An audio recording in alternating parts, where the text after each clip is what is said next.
And a good day to you, gentlemen. Sup? Sub Busters? Sub Buster? Sup Russia's rival Buster? Sup General? What's going on, boys?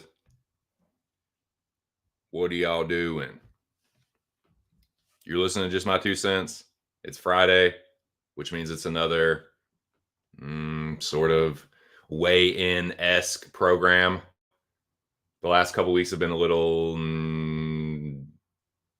unusual with that, given the start times and the international locales, whatever. We are on the eve of UFC Paris.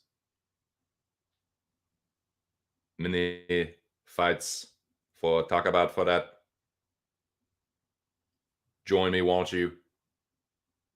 This is the weigh-in after party for the UFC Paris ceremonial weigh-ins.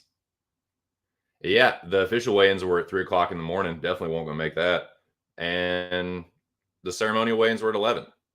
I haven't watched them.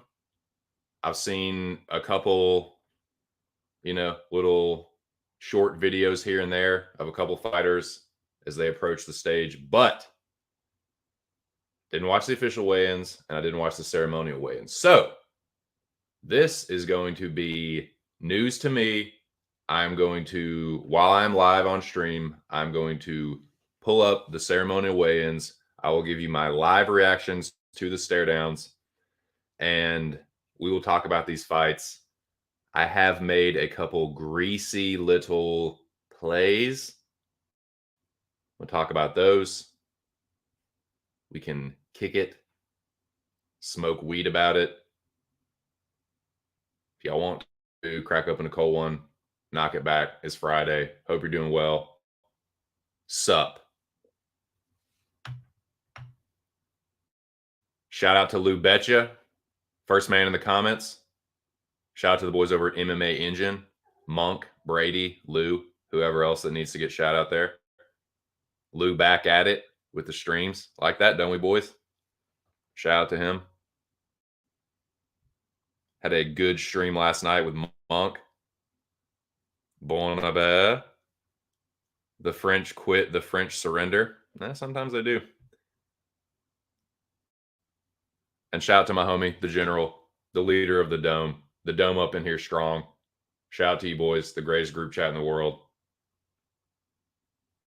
So yeah, let's talk about this shit, man. Let's talk about it. Got a little apple fritter in the hitter. A little coffee in the mug. The 2023 Stanley Cup champion Vegas Golden Knights mug, to be exact, if we're going to get real fucking technical about it. But yeah, boys, hope y'all are doing well. Be nice if I could clear my voice and talk. What a playboy.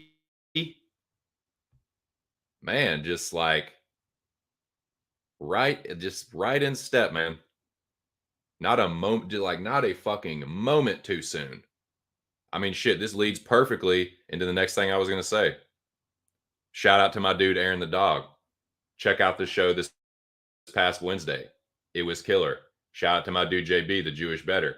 It was a sick stream, sick panel. Hope we get to do that again real soon. But yeah, check it out, man. Subscribe to Aaron the Dog MMA. This dude should be well over 1,000 subscribers. He doesn't care as much about that, but I do. I want that for him. The dude cranks out content every fucking week with a passion, and he's fucking going to school classes that you're actually trying to fucking do well in. Like, not just like being a dumbass teenager, like late teens, like, oh, I guess I'll go to college. It's like, no, it's actually, so yeah, shout out to him. He's a grinder. He's a solid dude. He's a fucking good gambler, dude. And yeah, check out that stream on Wednesday.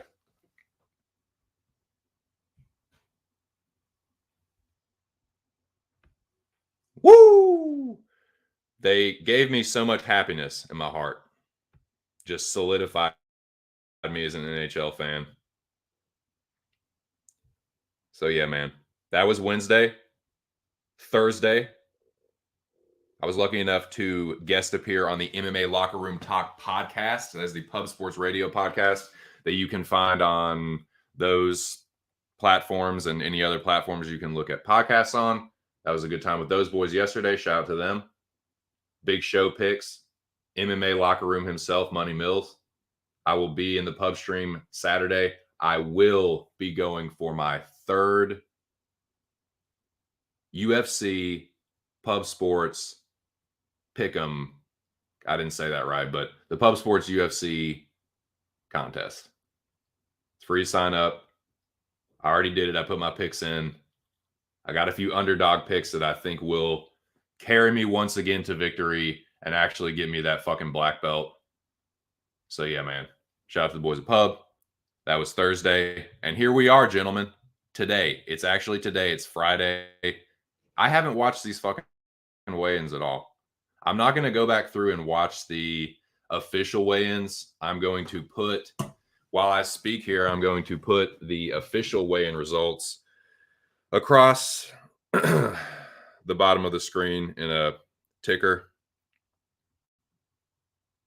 Just in case anyone hasn't seen it, they pop through and they just, hey, what did so-and-so weigh? Nobody missed weight, just so you know.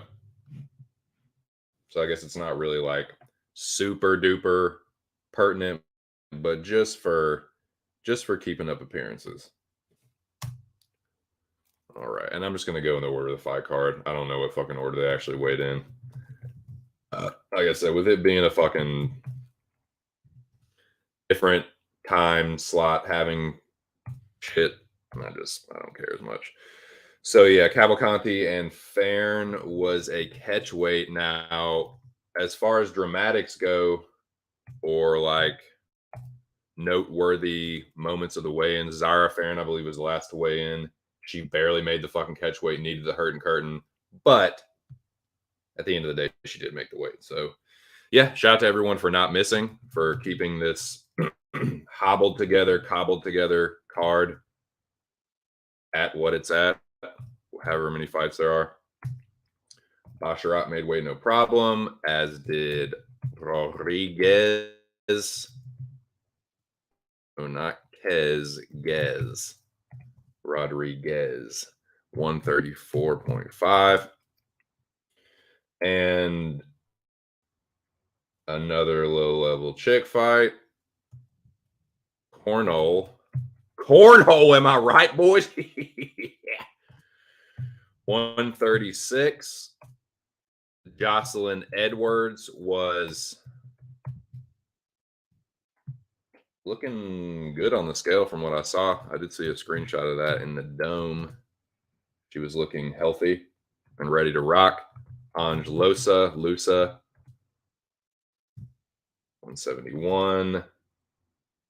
Key Skeletor was 171. Yeah, definitely. I like McKee more fighting at 171, and it'll be interested to see what he looks like against someone that's not fucking rat. So now this fight, dude, of like, yeah, complaining a little bit about it getting like cobbled together, but as far as being like a victim of circumstance, like this was the best case scenario for these two guys, honestly. Like I think Lapalus versus Lochran is a way better fight than it would have been between who was it, Lochran and was it Lochran and Gamori and then Lapalus and Gafarov? Is that who the matchups were originally? I can't remember, but Lapalus versus Lochran, that's a sick fight. I'm very much looking forward to checking out that ceremonial weigh-in stare down. I did see a brief video of it, and it looks to be tasty. So Lapalus, it does not have his weight listed here. Good job, MMA Junkie, man. Y'all are knocking it out of the fucking park recently, aren't you? Just killing it anymore. 130. I'm just gonna say 135 for Lapalus because I just don't fucking know what he weighed, but he made weight. So Lochran, I was pronouncing it Lochran. I'm pretty sure it's Lochran. Every Irish dude that I've heard talk about this dude and his name is pronounced it Lochran, so I'm gonna take their damn word for it. That's the prelims. Everyone made weight there. Morgan Chale for this 146-pound weight for that. Charrier 146. Zucchini. Am I right, dude? I mean, these nicknames are just too easy this week.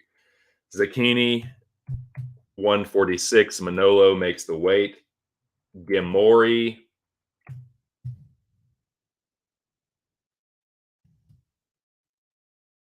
I think he was originally slated to fight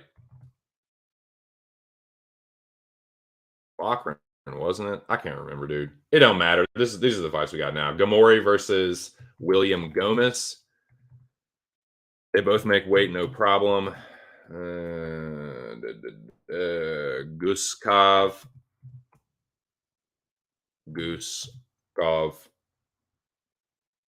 weighed 205 pounds. No time Ozdemir Meyer. 205. Tiago Moises 156. Special Forces soldier dude 156. Interesting. Manafela 125. Rose Namajunas 5 as well. And your main event, both of the big boys make the weight just fine. Cyril Gahn, a solid 250. Musculacho for this. And Sergey Spivak weighing in at a healthy 256. Those are your official UFC Paris weigh-in results. Like I said, nothing really to write home about. The only close call ended up coming through.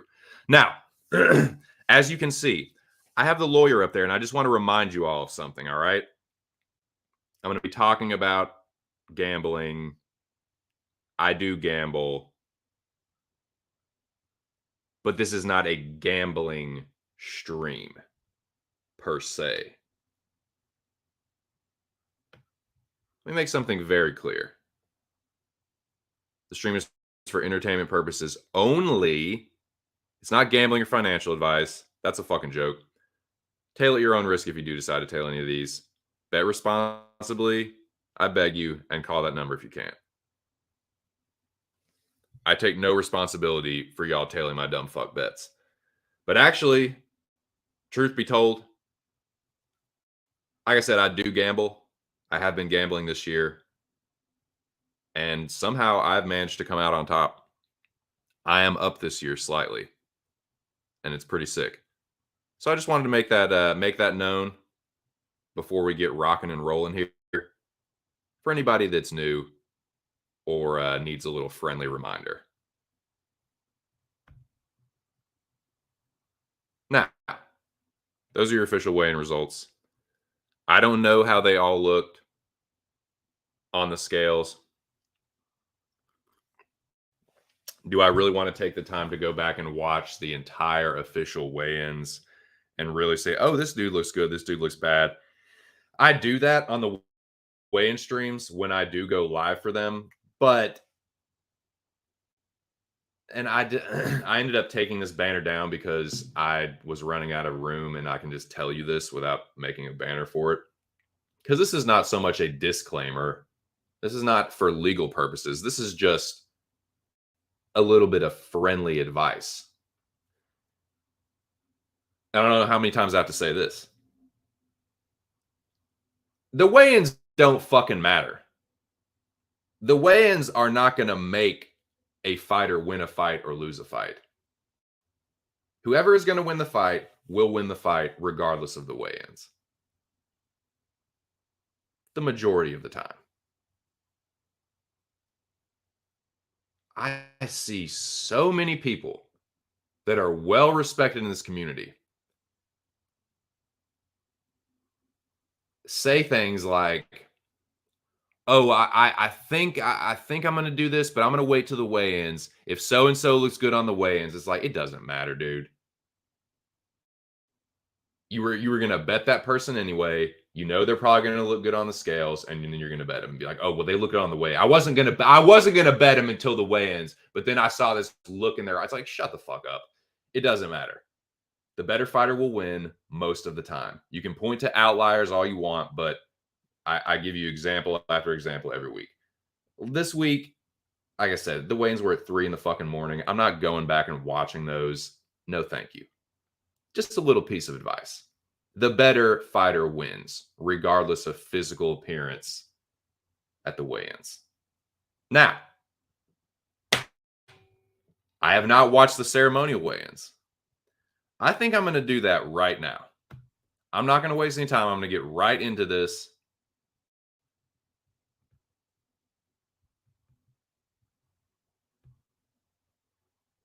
What's today? Your butt's today. Sup, Zach? Sup, player? Check it out. Straight from the source, LFA 166 breakdown this afternoon. It's on Saturday this week after the Paris card. The LFA Whisperer has spoken. He will be LFA whispering later this afternoon. Tune in, or I'll kick your teeth in. God, that was a terrible Scottish accent. I got to work on that. Farron will be champ on the 140-pound division. Catchweight champion. You heard it right there. What up, homie Noah? No, I did not lawyer up. I just the lawyer is not one of my. He is my favorite side character on Sunny, and it was just fitting. I had this up there as just a little reminder to trolls that I don't have time for them. But I was like, fuck, dude. I put this little disclaimer up. I already have the lawyer avatar up to try and be funny. So it's like, why not just merge the two?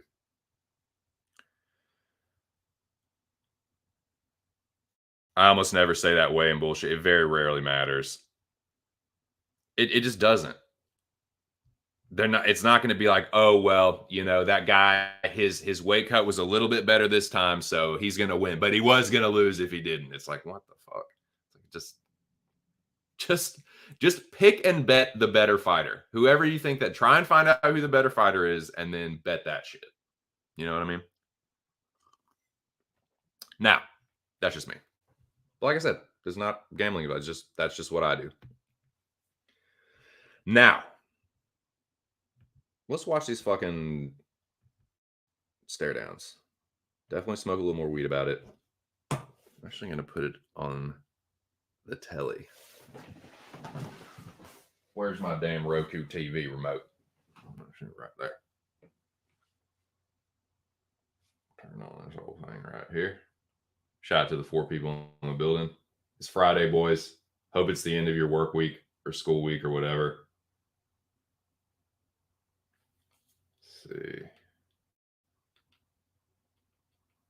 YouTube. Oh, fucking YouTube. Speaking of YouTube, if you haven't already, please smash the like button.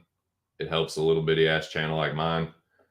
I've actually lost subscribers in the last month. So yeah, subscribe if you haven't.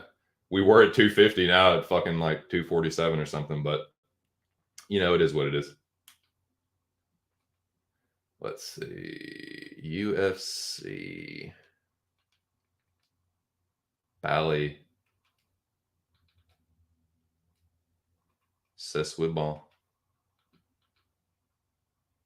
UFC Perry. Ceremonial weigh-ins. Let's do it. Boom. Turn my lazy boy around right here. Okay. All right. What in the world do we fucking have going on here?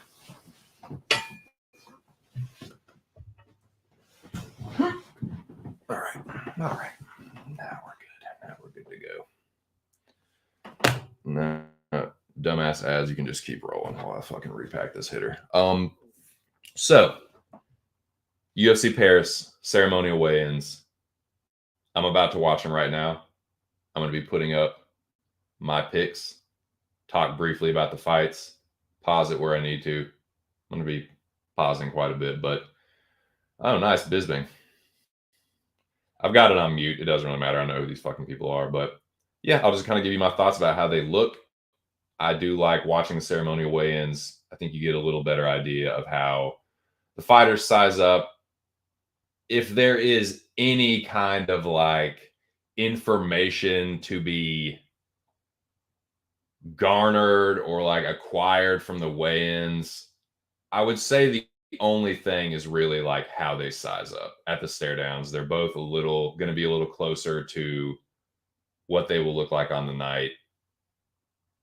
If fighters are drained, they're usually a little bit less drained at the ceremonial. So if there is anything that you can take from it, I feel like it's these, but still, dude, it don't fucking matter. A fighter can look like a brick fucking shithouse. If they are not better, they are going to get their ass beaten silly. Physical appearance does not win fights. Okay, here we go. So Cavalcanti just got up on the scales. She looks healthy. Zara Farron is coming up now. She needed the hurting curtain.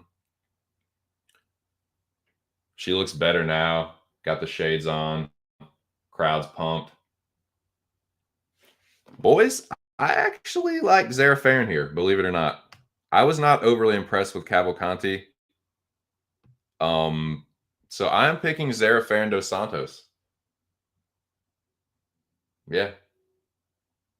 It's not like I don't feel incredibly strongly about it, but I believe this is one of the picks that will help me win the pub contest for the third time. Everyone is on Cavalcanti, and she's just a fucking nobody. She ain't fought nobody out that like Dos Santos has fought. The level of competition isn't close, but anyways, I think this is a setup fight for Javid Basharat. I think they're actually punishing Rodriguez. He is literally shaking everyone's hand. It's like, okay, motherfucker. Yep. Just miss weight over and over and over and over. And you go from Shannon Ross to Farid Basharat. It's like, okay. I think the UFC is sending a little bit of a message here. Clayton is dangerous in the first round. And then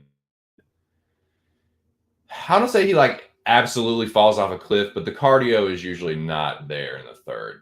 Basharat can go at a steady clip for three rounds. He's absolutely the better fighter. He's more well-rounded.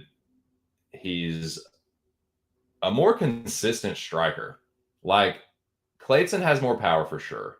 He's more dangerous in the first round. But Basharat is just, he's got a really consistent jab. He's got a really good low kick.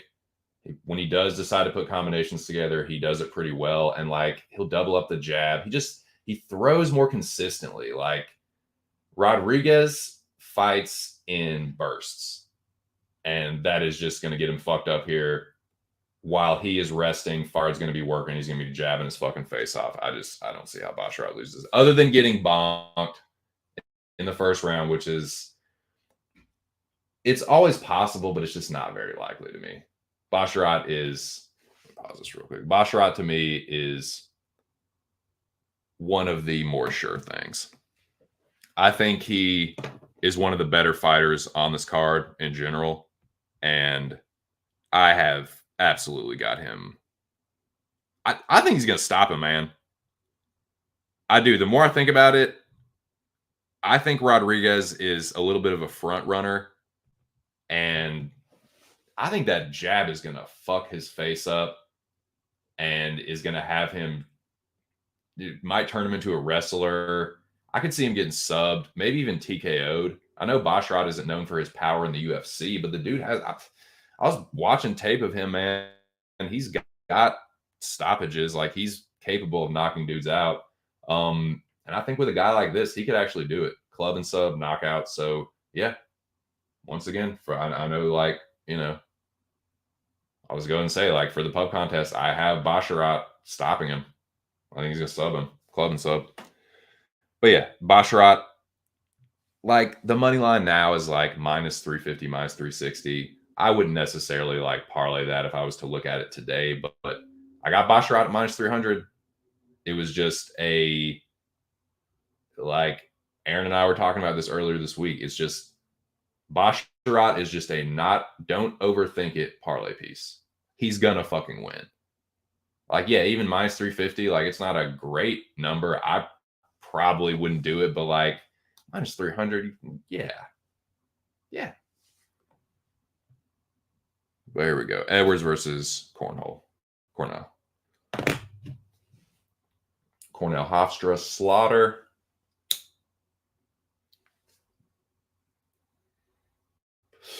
Man, Edwards looks really fucking good. I'm picking Edwards, man. Shout out to Mills, man. Money Mills. That is, this Edwards is MMA locker rooms. I think he said it was his best bet. He likes it a lot. I like the Edwards side here. I was not impressed with Cornell's tape. She ain't fought nobody. Has looked a little sketchy before. Edwards is way more experienced. Stylistically, I think if it stays on the feet, Edwards is going to win clearly. Her takedown defense is okay. It's not, like, atrocious, but it's really not that great. But I don't think Cornhole is some, like, beast grappler that's just going to fucking throw her around. I just don't see that happening. Maybe I'm wrong. Maybe Cornhole shows out for the people. She'll have the crowd behind her. So it's like, I'm not betting Edwards because if it's, and it's the reason why I didn't bet. That is a theme for me this card. I only bet. I did not bet fighters that were fighting French fighters. I just didn't. Because unless it is just one-way traffic, if these fights are close, maybe not every single one, but the majority of the time, the fucking French fighter is going to win. You know they are. Some people are going to be, oh, it's just a little too easy. Like, you're just saying that because it's France. It's like, yeah, but it's probably true. It's not like supernatural. The crowd is going to be roaring for the French fighters. That, like, they made this card for French MMA to shine. So it is in the UFC's interest, especially if the fight's close, they're going to push the fucking French fighter through. I believe that. Maybe you say I'm crazy. Fair enough. But, like, man, like, if this one's close, might not go to Edwards, dude. So that's why I was too pussed to bet it. But I think Edwards gets it done, man. I think she's a slight favorite here, like ever so slight, but it's pretty much a pick 'em. So it's like either side, if you like it, yeah, the money line's there.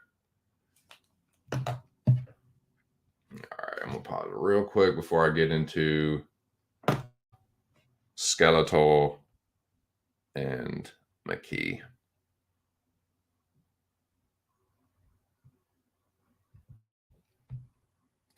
I agree. Yeah, it just should be instantaneous. I agree. Can see Basharat wrestle fuck here. He didn't versus Blackshear Fry. Yeah, exactly. Like, yeah, that many people have said it, but it's true. Like that win against Blackshear is aging really well. I mean, Blackshear was just like, who the fuck is, to a lot of people, myself included, it's like, who the fuck is this guy? And now that I've seen him a couple times, it's like, nah, dude's actually pretty legit. Like, I think that's actually just like a good win for Basharat and like a good look for both of them, kind of. You know what I mean? That like Basharat was able to kind of hang tough with him, or that Blackshear was able to hang tough with Basharat. I don't think it's necessarily like, a bad look that he didn't get Damon out of there. It's like, no, just both good fighters, and Far's just a little bit better. And I think he's a lot better than Clayton. Edwards the better. Yeah, BMF, dude. Tell him. Tell him about that BMF, Bo. Only fear is Edwards can't stop a takedown. Against a really good grappler, she can't. And against,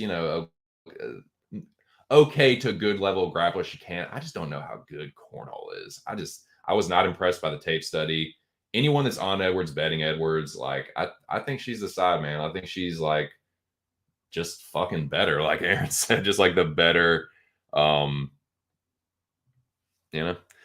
What's up, Vulcan? How are you, dude? Yo, what's up? Who is your underdog lock? So for the L word, this is not an underdog card for me. The underdogs that I like the most are few. I feel like this is like overall Vulcan. I feel like this is a chalky card. I was just saying, I feel like this card was set up for French fighters to shine, to showcase, what French MMA is all about, particularly in the main card. But for underdogs, like, there's only really a couple that I like. Now, as far as like L words, oh yeah, I can definitely give you some of those. Yeah, I'm just working my way through the card. Hey man, good to have you here, dude. Yes, sir. You are just in time, man. Vulcan, I'm actually watching rewatching the ceremonial weigh-ins right now and kind of just giving my like live reactions because I haven't seen them yet. So right now we are on McKee versus Losa, Lusa.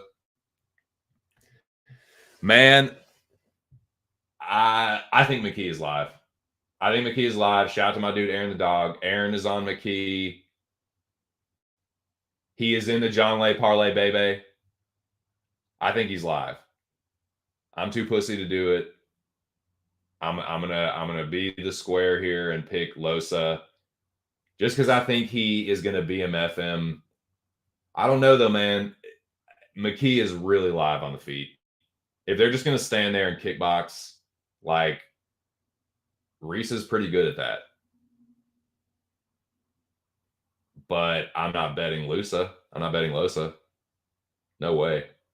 So this is a pass for me. I'm very happy to pass on this fight. But I'm actually interested. Like, I just want to kick back and watch this one, dude. I want to see what I got. I want to see, like, okay, McKee at 170 against not fucking Hamzat. Like, what we actually got here? Like, he's huge, dude. Jesus. So yeah, like, I got Losa for the pick. I picked him for the pub contest, but I don't fucking know, dude. The more I think about that, I feel like McKee's live. Now, Vulcan, my dude. I am not betting this man.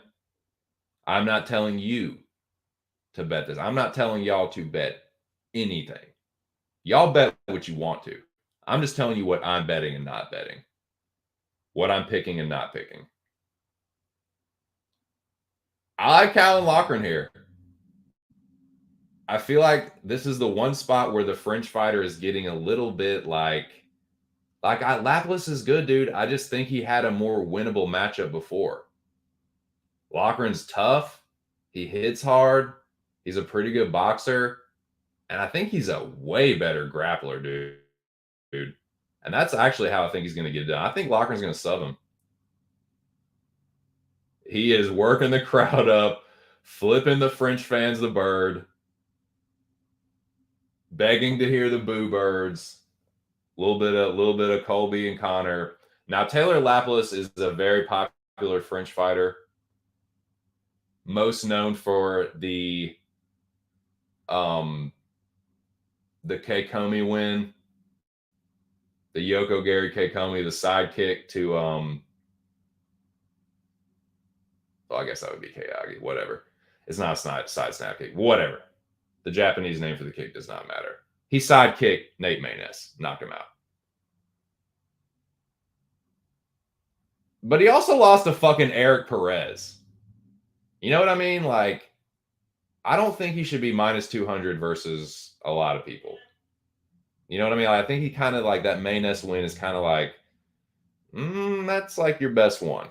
And it's pretty good. Like, Maness is good. Like, that's a good win. But I think the dog is really live here. I'm not betting it personally. I've locked in my slate. I'm keeping it very light this week. And this has been my mantra, just slow and steady, not overreaching. Whoever just jumps out to me that I feel confident in, I bet him. And that's what I did again this week. So I'm not betting Loughran, but I think he's fucking live. I think he's not nearly as like little and tiny as people are trying to make him out. He's shorter than Lapilus, and he's going to be at a reach disadvantage, but I think he is stronger, and I think he's just going to BMF him and sub him. But yeah, that's one of the dogs I think is live.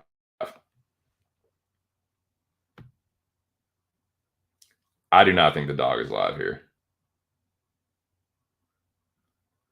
I think Zecchini, Manolo, I think he's going to be exciting in the first round. I think he's going to come out hot.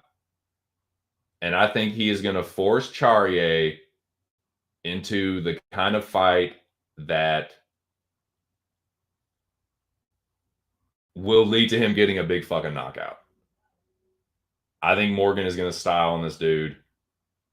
Manolo is a good striker. He's exciting, but like not red flags, but like the question marks or maybe some of the chinks in Charrier's armor is that like he doesn't always like put a stamp on it. Like sometimes he lets fights slip away from him. That's not going to happen here, man. Manolo is going to force the fight and Charrier is going to knock him out. I'm not overthinking this. Charrier is absolutely the side. If it goes to the cards, you really think they're giving it to Manolo? Man, please. Yeah, Charrier is going to, I think he's going to whoop his ass. I like what I saw from the tape on Charrier. I think he's the goods. Yes, he's had some like losses, but the dude's 27. I think he's coming into his prime now. I think he's going to chin check this dude.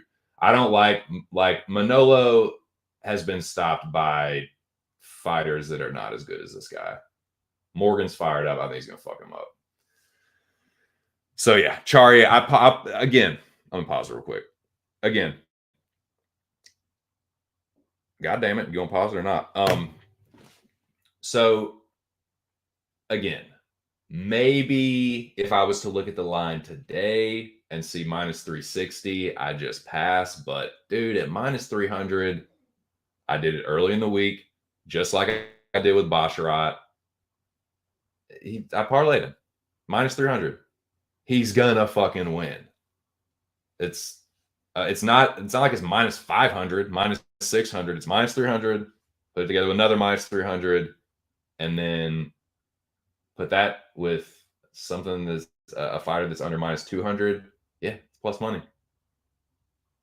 Just not overthinking it, man. Now, look, this next fight,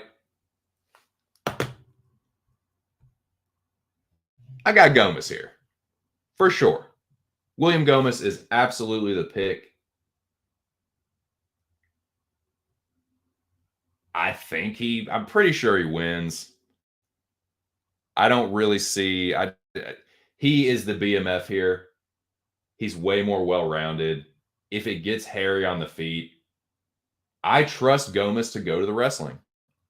And I think he's a pretty decent, for the quote-unquote Euro trash grappling, I think he has decent grappling. I think he's a smart MMA grappler. I think he's a smart fighter, period. I think he's a better fighter. I think he's a smarter fighter. I think he wins. I had Gomez parlayed against his original opponent. I can't remember who it was. I really can't. I'm sorry. But he was like minus 160. I was like, oh, dude, that's tasty. I like that for Gomez. Now it's like minus 300 something. I still think he wins, but I had already kind of had my slate locked in. I had to kind of go back to the drawing board, and I went ahead and just made the parlay with Charrier at that point. So, yeah, I did not bet Gomez, but I think he gets it done. He's bigger. I think he's going to be stronger. I think he's going to just be the better fighter. Two French dudes, though. So, like, this is the one that's not like, of all the shifting around and new opponents, that's probably not the most ideal one. You don't want France versus France. You want France to shine versus another, fighter from another country. But Gomez gets it done, I think. Pause real quick. Have another casual toke. Let's see what's up with the chat. Yeah, got a little gathering, boys. Got a small little after party going on here. Smoke something, drink something. Just watching these ceremonials. It's Friday.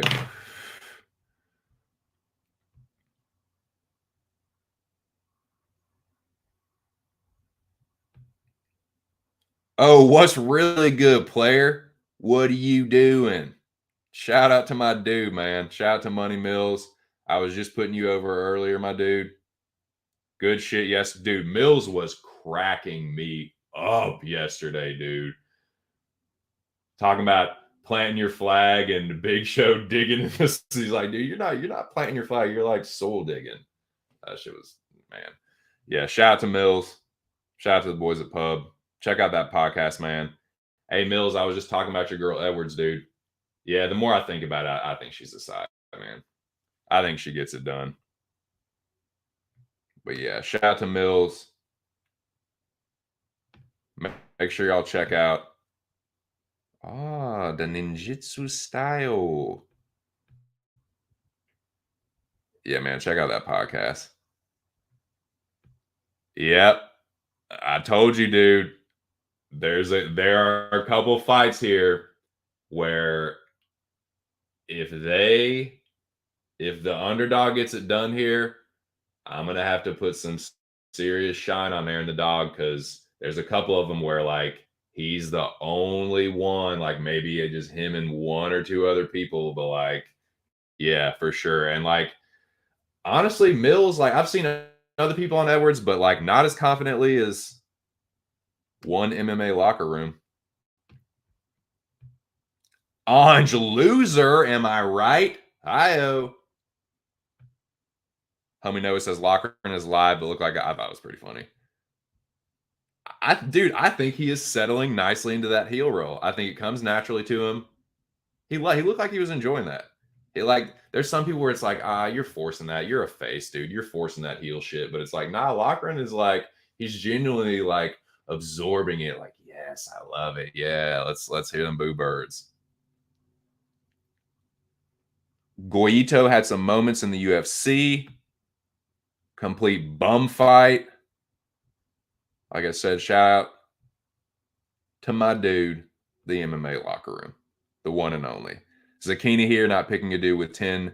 I mean, that's fair. I understand like passing or not, taking Charrier, but I think he shows. Think he shows himself to be the genuine article. Minus 400. Yeah, people really like to try and fade Gomez, and I don't get it. I just think I think it's because it's weird, right? Because Basharat is kind of fights the same way, like decisionator, kind of like well-rounded, grapples, doesn't really do a ton with it. But people love Basharat. I mean, I do too, but like I feel like Gomez is, he's good too. I don't get it. Gomez Giannis will be a split minus 1 million. 100 million odds, favorite odds. Taking $100 billion. Taking the dog here. Gomez isn't overhated. Great. Split with Francis Marshall. Everyone's favorite hype job, homie Noah is spitting flames at William Gomez, dude. What minute am I right currently? So the UFC Paris ceremonial weigh-in video, the official UFC video, is 22 minutes and 22 seconds long. I am currently right now at 12, is paused at 12:04. Bogdan is on my screen right now, and he's about to walk up to the stage. That is the timestamps. What are you doing? Sup, player? Shout out to my dude Patrick, Addicted to Combat. Another one of the good guys. Make sure you subscribe to that dude's channel if you're not already. Check out his streams. I was in there when he was streaming the other night with Mushroom. It was a good time. Check him out, man. He's a good dude. He knows his shit. Speaking of dudes that know their shit, Jackie boy, one of the few people that I will endorse and like plug their bet MMA tips. Where it's like, I think that like the bet, I'm not like a huge bet MMA tip guy, but if there is someone that can legitimately get away with selling their picks and has some actual clout to like back it up, it's Jack Attack MMA. It's Jackie boy. Happy to know him. Cheers, Jack. Got some, what am I smoking on today? I think this is the last of my apple fritter. But yeah, shout out to y'all, man. Yes, indeed. Hit the like button. I think, oh, I like it, dude. Like I said, dude, dude, there's some French fighters on this card that I really fucks with heavy, but yeah, I love a good heel. Your boy likes a good heel. MJF is one of my favorite wrestlers right now. France still hasn't gotten its street cred back from getting smoked by Germany. Oh, great. Hey, thank you, man. Thank y'all for being here, dude. We're flirting with 10 again, gentlemen. Can we get one more head up in here, dude, and make this a fucking, turn this small gathering to a real fucking party? Can we do it? Can it be done? I believe it can. So now, 12:04. Let's play this. Let's look at Ozdemir versus the newcomer, Bogdan Guskov. The more I think about it, I said Wednesday on Aaron's show that I think that the UFC is doing one of two things here. They're either giving Volkan a layup, throwing him a bone for getting trounced by some good fighters, or they're trying to catapult Bogdan.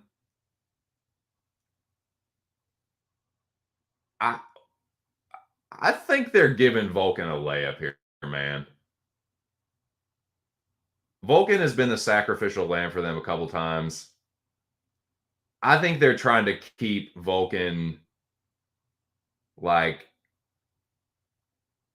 around. He's an exciting fighter, doesn't always fight the smartest, but sometimes he does. He's got a win over Paul Craig recently. Let me pause this real quick before I get into what's been the fucking battleground fight of the week. But yeah, Volkan and Bogdan. Sorry, I didn't change that over. Yeah, I think Volkan is gonna fucking smoke this dude. The more I think about it, I'm too pussy to bet Volkan. I did used to stan him a little bit. I'm still a Volkan fan. I'm a like, I wouldn't say I'm a stan of his, but I'm a fan of Volkan's for sure. I think this is a step down. I think he's going to fucking obliterate this dude. I think Volkan's going to knock him out in the first round. If you're Ozdemir, how can you not feel disrespected by this matchup?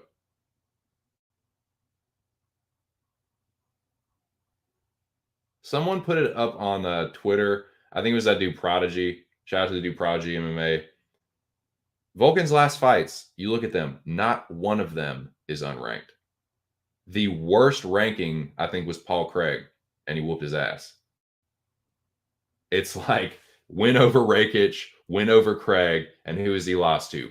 Jiri, Krylov, and fucking Ankalaev. It's like, god damn, dude. Like, Volkan is another guy that I think is overhated, man. And really, if you think about it, yeah, he doesn't have the best chin in the world, but it's not like he gets knocked out every fucking time.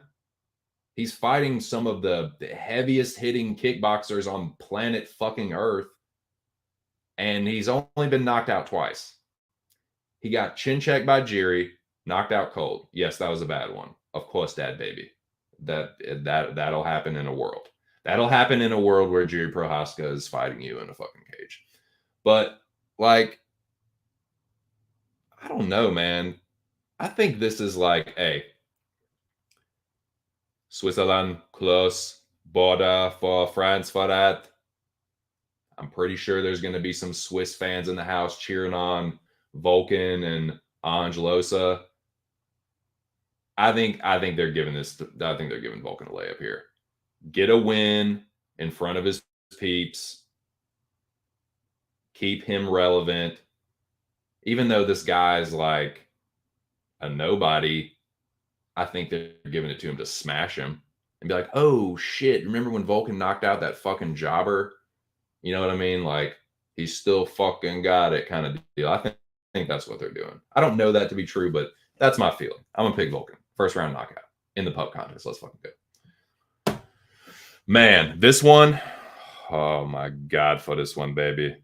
Everyone pick for the side, one side or the other, dude. Everyone is falling down on one fucking side or the other here, and I just goddamn don't know. I'm picking Saint Denis. I'm gonna be a little bitch and pick Saint Denis. Again, though, just like Losa and McKee, I'm picking the favorite, but I think the dog is really live. Thiago Moises is a better sub-grappler than Benoit Saint Denis. I don't know if people want to like not admit that or what, but he's fought a way higher level of competition and he's a better sub-grappler. I've almost taught myself into picking Moises. Shout out to my dude Aaron the Dog. Shout out to the Jewish Better. I don't know too many other people that are just like, what the fuck is this? Moises is going to win. So if he does win, definitely some shine coming for Aaron the Dog and JB. This, like, I don't know, man. I don't know. I've watched a few shows this week with dudes around the community breaking this one down. And it seems like on almost every panel, it's split. Not everyone. There's quite a few people on Benoit, but man, it just, maybe I'm mistaken, but I feel like this line hasn't really moved that much. Maybe a little bit, but like, I don't know. All the people I'm seeing on Benoit, like, yeah, Moises is what, maybe up a little bit, but I don't know, dude. This seems to be the battleground one. I am not that confident in Benoit not getting finished. That's the thing. Moises will have to finish him, but I don't know, man. Like, I think Benoit is getting a little bit overrated. I think Bonfim's a good fighter. I think that's a good win. But Thiago Moises is a tougher fight than Gabriel Bonfim. He's way more tested. He's way, way more adept on the ground. On the feet, yeah, like Benoit could knock him out, but man, stop acting like this dude is fucking Adesanya. Stop acting like he's like, you've never seen anyone tougher. He was a cunt hair from getting finished by Zaleski dos Santos. Zaleski dos Santos, stop acting like he's fucking Francis Ngannou and knocks out everyone. He has the touch of death. That's not true. He wheel kicked Sean Strickland. Cool story. He doesn't do that to everybody. So, like, I don't know, man. Like, Zaleski's a good striker. Like, yeah, he's tough. Yeah, French Special Forces. I know all that.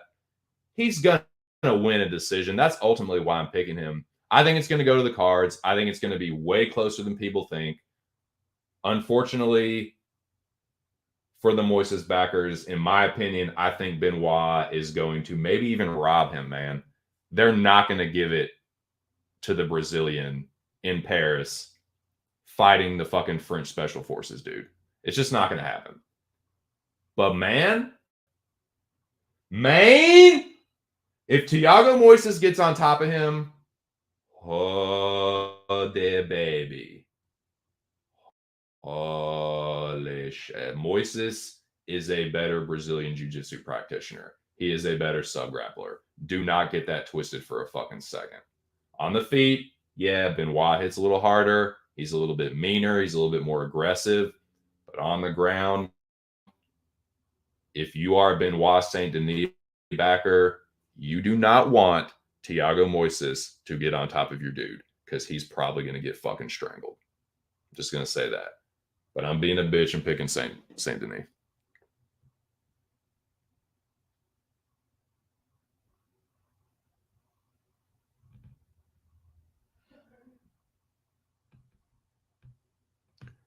Oh, dude, it's beautiful. I love to see that kind of shit, man. Whole TC loves a good heel, dude.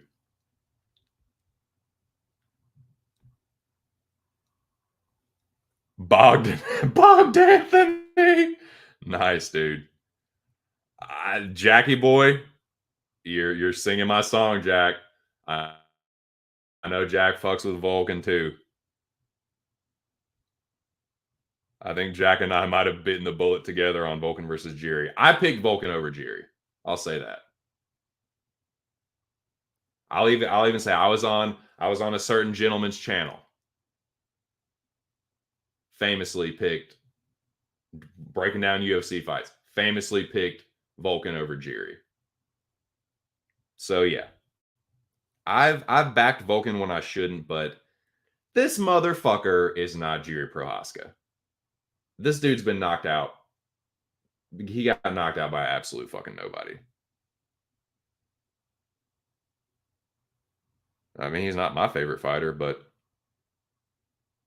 I mean, there's Vulcan fans. Like, there are. It's not like a fucking, like, incredibly fucking wild fan base, but still. He doesn't always have the dog in him against elite competition. Benoit is a good fighter, but to say that he's elite is just not true. He hasn't fought one elite fighter yet. So I just don't think I think people are putting in Benoit. I think he's getting a little bit dude broed here. I think he's like, dude, did you know he was French Special Forces and he killed Boko Haram with a knife? And it's like, yeah, that's cool. Like, that's badass. He's a badass. He's a legit bad. He went and killed terrorists for his country. Like, that's cool. But he also almost got put in a box by Elizeu Zaleski dos Santos. And people think that makes him the toughest man breathing. It's just like, come on, man. Like, someone is going to fucking spark him out. I don't care how tough you think the motherfucker is. They're doing the right thing with him. They're slow rolling him. This is his first real test, though, dude. Oh, my God. He does not want Thiago Santos on top of him. I wouldn't say way better. I think it's better, but yeah.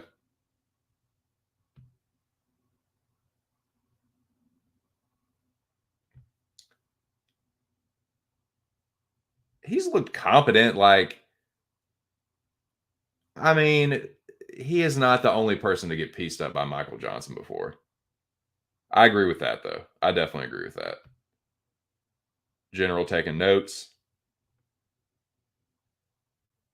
So yeah, that's my thoughts on this. Let's I'm gonna let this play.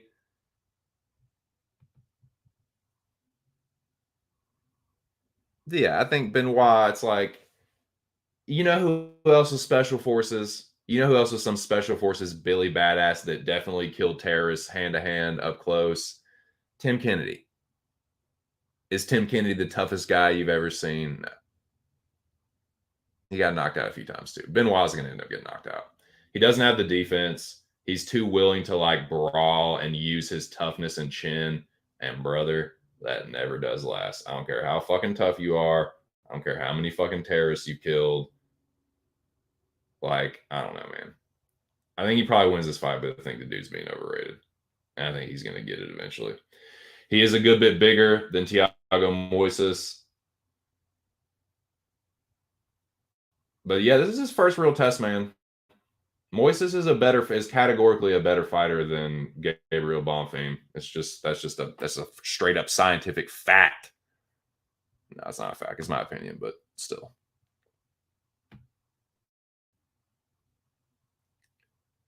Man, this is another one where,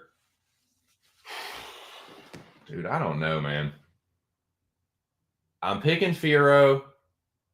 I think she wins, but I think this could be another one where it's like a close fight and they just give it to the French fighter.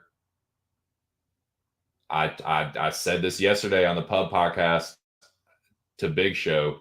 Big Show is a Rose Namajunas fan, like a Rose Namajunas backer. I'm pretty sure that's one of his favorite, if not favorite, WMMA fighters. I think Rose is a good bet. I'm not usually Mr. Oh, this is value regardless of the outcome. I'm not usually that guy. Like, I think I'm not usually like a bet that doesn't cash as a good bet, but I think Rose is a pretty good bet. Rose is way more experienced than Manon. She just is. Manon's bigger. I think she's probably going to hit a little bit harder, but what I definitely do know is that Rose isn't going to win a decision. So this is another one where it's like Rose will have to finish her. I think she probably could. I think Rose could sub her. I think people are getting this idea that Manon's the better grappler, and she's definitely fucking not. It's just the way she fights on the feet, I think, is going to lend itself to like her getting a lot of fucking pops from the crowd. She's going to get the fucking nod if it goes. There is no way in the fucking world that Rose Namajunas is going to win a decision in Paris. It just is not going to happen. So Rose will have to get the finish. I do think it's possible, man. Like Benoit, Manon is going to fucking get it. I don't think she's going to be champion. I think she's going to run into a fucking buzzsaw eventually. Dude, this is her toughest fight. I think people are kind of tripping on Rose in this one. I think Manon gets it done, but I have heard a little bit too much Manon is going to run over Rose and crush her, and I just don't believe that. I got to see it first. Rose usually doesn't just get whooped like that. And Manon, who is she really like throttling? Nobody.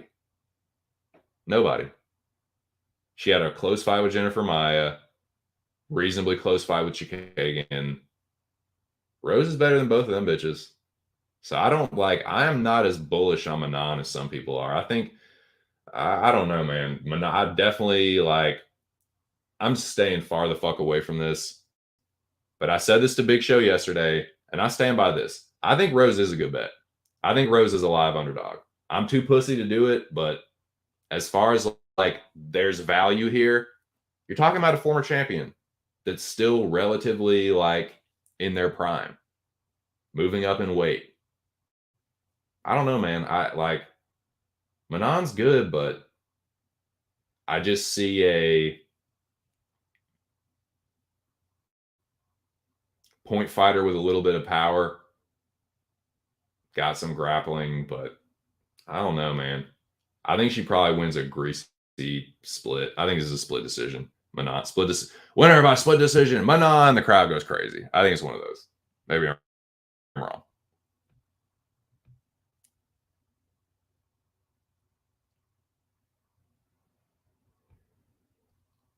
Dude, I'm saying, man, like the bitch ain't that fucking good, dude. Skating by Chuk and Jennifer. Jennifer Maya was fucking putting hands on her. Rose got hands too. I think Rose is the better boxer. Straight up. I just do. I think there are some red flags on the Rose side, but if this wasn't in Paris, I would probably bet Rose. Just straight up. Just like that is really the thing keeping me off Namajunas. If it goes to the card, she's not going to win. I will be stunned. Especially if it's close. Now, like, if Rose just fucking comprehensively puts a beating on her, like takes her down, gets on top of her, ground and pound, boxes her up on the feet, yeah, she could win.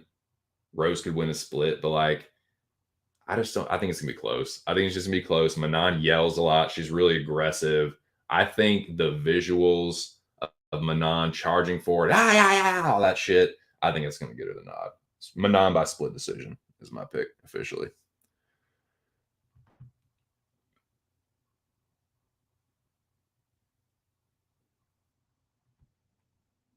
Nice, dude. I accept that. I'll co-sign that. It's possible, but like, she's beaten better fighters than Manon Fiorot. She just has.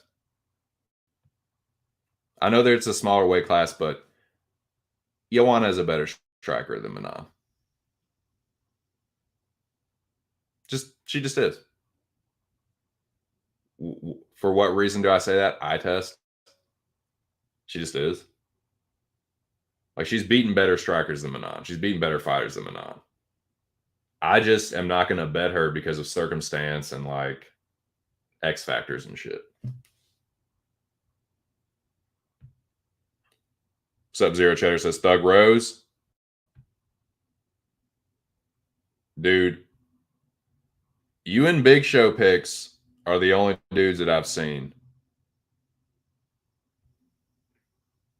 So, hey, I'll definitely give you some shine if she gets it done. Hey, cheers, dude. Right there with you. Matter of fact, I'm about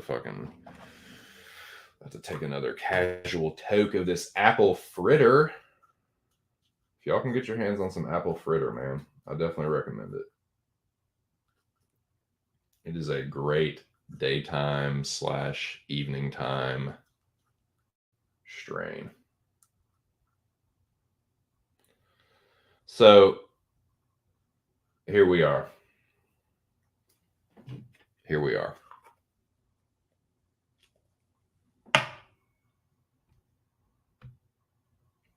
Interesting statistic there. What does it mean, boys? We'll find out. 10 is the longest streak since the VIG. Great in the morning. Holy shit. Okay. Main event time. It's fucking main event time. If you're familiar with this channel, you already fucking know what time it is. If you've been listening to me this week, if you've been listening to me for the past 2 years, you already know what fucking time it is. I don't stan shitty fighters. I'm perfectly willing to admit when I stan a fighter, but I'm only going to stan a dude that fucking rocks at fighting. A dude that I believe can either be champion, is already a champion, has become interim champion, something like that. Those are the only kind of fighters that I stan. Only top level fighters. So just understand that right off the fucking rip. I do stan Ciryl Gane. He's one of the best heavyweights on the planet. I don't give a fuck if he was one fucking female pubic hair away from beating Francis, which is the case. If he doesn't go for that heel hook, Ciryl Gane is UFC heavyweight champion. Period. Point blank. That was clearly 2-2 going into the fifth. He was winning the fifth, and he did something stupid. Against Francis.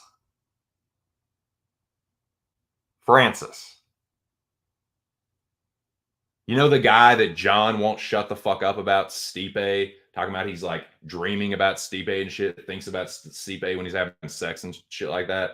That guy, Francis put that dude in a fucking coffin, figuratively speaking. He put Stipe in a fucking box. That dude, Gon was piecing, that dude that Gon was piecing up on the feet, clearly won the rounds on the feet. Like, people are down on him for losing to fucking Francis by a fucking cunt hair and then getting whooped by, I'll begrudgingly admit, is probably the greatest mixed martial artist we've ever fucking seen. I can't even imagine a world where the words John Jones versus John Jones versus Sergey Spivak, I can't even imagine that like as a joke. It's just so far from reality. Y'all, take a fucking step back here, man. Zoom out just a fucking little bit. Do y'all really think, like, this will be the third time I've said it. Do y'all really think they made the second ever card in Paris in the history of human existence? Do you think they made the second card ever in Paris for fucking Sergey Spivak? Grow a brain. Use your fucking head. Just admit you don't like Cyril Gane, which is fine. There's fighters that I'll pick and bet against because I don't fucking like them. But if you're picking or betting Sergey Spivak, you need to admit to yourself that you don't like Cyril Gane for whatever reason, or you don't like French MMA for whatever reason. That's fine. But don't give me some bullshit about, oh, Sergey, Sergey's a good bet because of the grappling advantage. Again, that is in a vacuum taking out skill, athleticism, and also you're putting that you're also vacuuming out is Sergey Spivak being a chinny ass motherfucking quitter. He's a quitter, dude. He gets cracked with a good one. He goes, oh shit. He grimaces his face. He turtles up. That is exactly what's going to happen here. They didn't make UFC Paris for no fucking Moldovan. Use your fucking heads.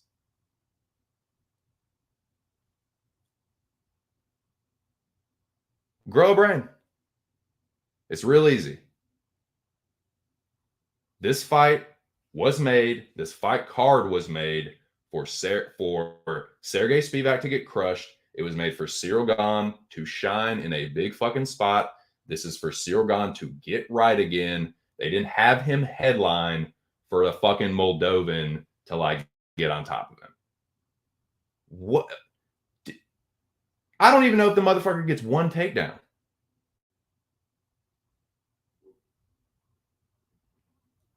Maybe he doesn't even get one. It won't surprise me. It won't surprise me if Gane knocks this dude out in the first round. I know it's going to sound a little crazy, but nah, man. This is so clearly a setup fight for Gane. So fucking clearly a get right spot. He is the best French martial artist on the planet. The UFC is a business, an entertainment business. Cyril Gane is good for business. They obviously see something in this burgeoning crop of French fighters that is emerging. They're putting shine on them. And what do they want to cap it off with? They want to cap this fucking Paris card off with Cyril Gane getting a big ass knockout over Sergey Spivak, taking a bow, firing the French fans up. Grow a fucking brain. This is a no fucking brainer, dude. If no brainer was a fight, it's this one. Read between the fucking lines. Understand what you're watching here. This is a fucking setup. Hey, Cyril, I'm going to alley-oop you this ball. All you got to do is just slam it into the fucking hole. Slam it through the basket. He's going to chin check Sergey Spivak in the first or second, and on the second or third. I don't mean first or second. Second or third. My official pick is gone by second round knockout. This whole like who's going to be more live if the fight goes into the later rounds. Get the fuck out of here, dude. Get the fuck out of here. One big one from Cyril, and Sergey's going to be looking for the exit. Because that's what happened against Harris. That's what happened against Aspinall. The dude was struggling versus Olynyk on the feet. I don't want to hear about your fucking value. I don't want to hear about, the grappling upside. What if Sergey? Nah, it's not going to happen. The UFC knows what they're doing here. They want Gane to shine. He is going to do just that. If he drops the ball here, if Gane loses this fight and gets fucking embarrassed by this fucking Moldovan in front of all his people, I will officially unstand him. I'm that confident in Gane. This is a setup. This is a layup. This is an alley-oop. This is being teed up for him to crush to the moon.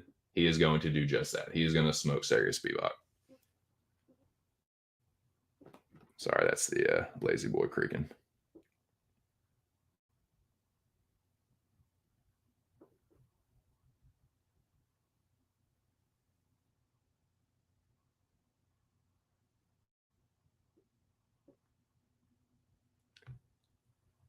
Like, he could actually probably heel hook Spivak.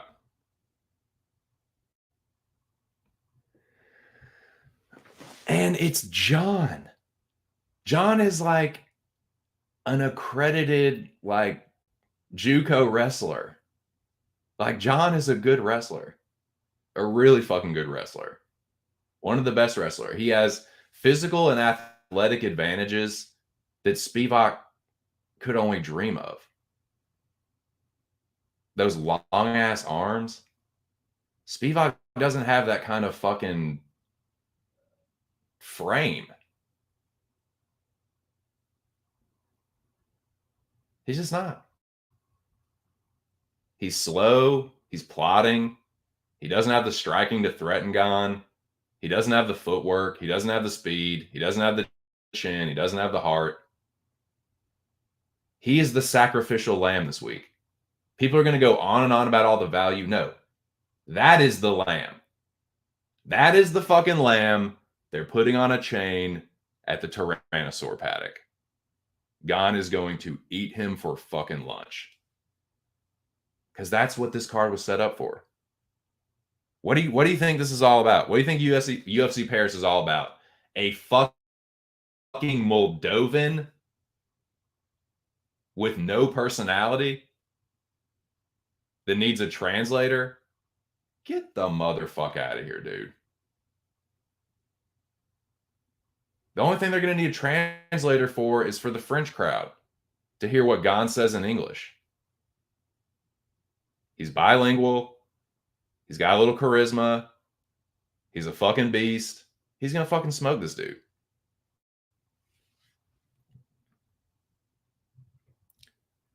I mean, Gane is that dude.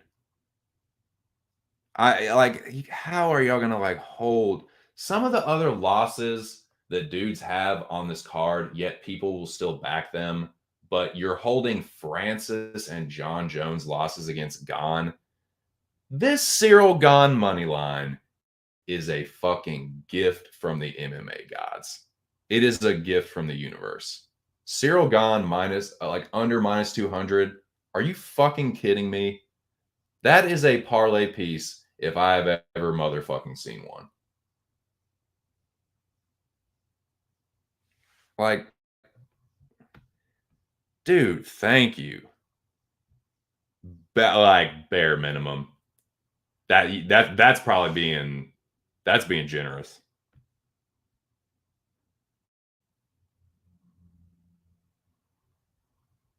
Exactly. Like, what are we talking about here, boys? Come on, man.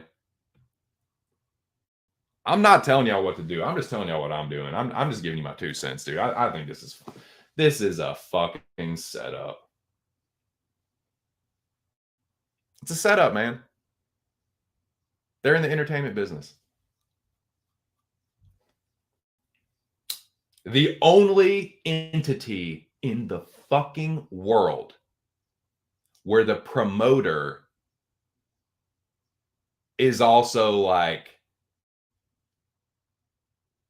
they're not really the sanctioning body. Like, they're sanctioned by these athletic commissions, but it's like they're the promoter and kind of the sanctioning body, and kind of like it's the only entity that's like that. My point is, the UFC usually gets what the fuck they want. They were like, okay, we need to get Gon back on track. He's good for business. He's a good fighter. He usually puts on good performances. Who can we give him that's respectably ranked, that he can motherfucking crush for the peoples? Who can we give him? Who will he just... They're not going to risk that. That's embarrassing. That's embarrassing for the UFC. It's embarrassing for Gon. Like, they're not... That's not... They know what they're doing here. They're stupid like a fox here.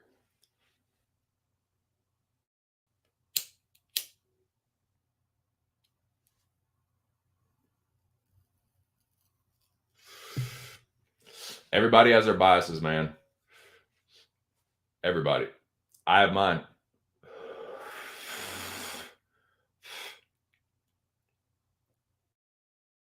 But if you're on Spivak, you just need to admit that it's you're trying to fade Gon. Because Spivak ain't the dude. He ain't the fucking one. And I think a lot of it, honestly, has to do with people getting their little butts hurt. Y'all were fucking stupid and bet Gon against John Jones, and you lost your ass. And now you're trying to get it back doing some more dumb shit. I know, I can almost guarantee you people are doing that. They're like, oh, I've been making all this money on Spivak against Lewis and these other dudes.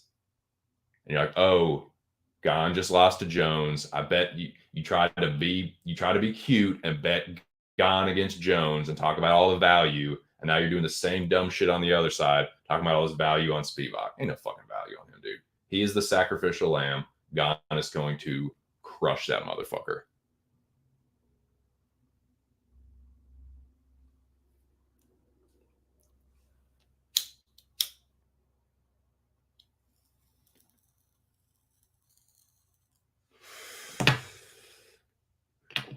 I'm definitely fading some French fighters on this card, dude. In fact, let me see. I'm fading.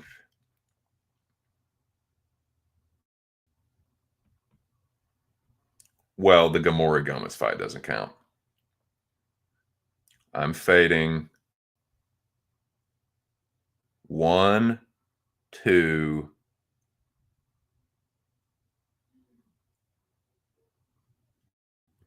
Two, only two. So yeah, I guess I'll walk that back a little bit, but yeah, I'm tempted to fade Firo, but they're gonna rob Rose. I think they're gonna rob Rose. I think they're gonna rob Moises, and people are gonna go on and on about what good. I mean, Rose is a good win. If Firo fights a close fight with Rose, I'm not gonna hate on that. I'm just gonna like it. Just I don't know, man. I don't know. I'm just not as sold on Benoit and Firo as some people are. Like, I think they'll just both get sketchy splits.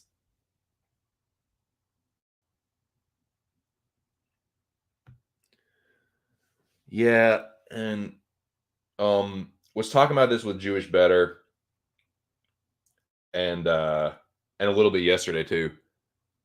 Man, Gon's 250. Sorry, I didn't even finish the fucking I didn't finish the stare downs, but do we really need to? We can. What the fuck is this?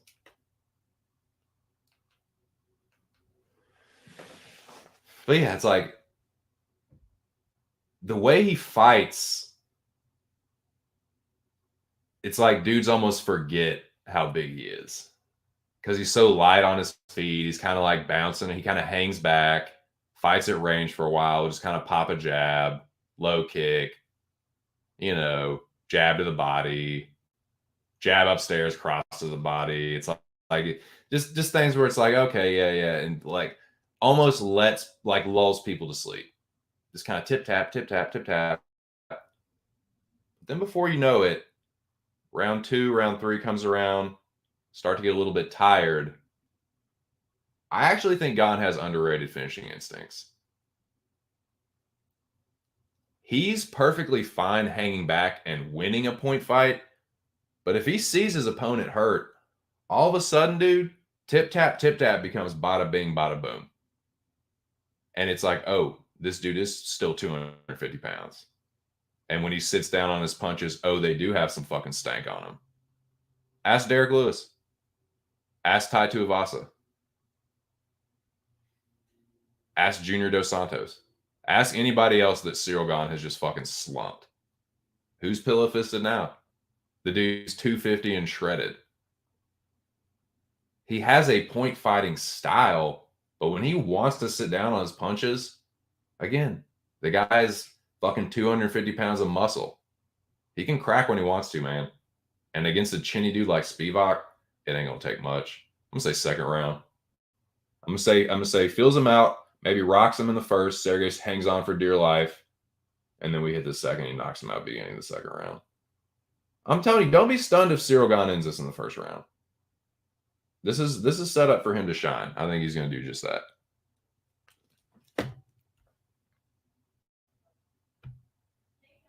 Yeah, I think that's what we're going with. Yep. So yeah, man. That's more or less what I think. Now I do kind of want to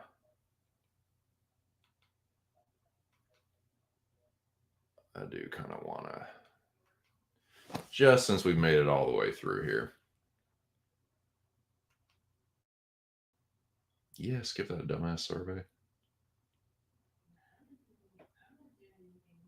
How are you liking UT's game? I'm just kidding.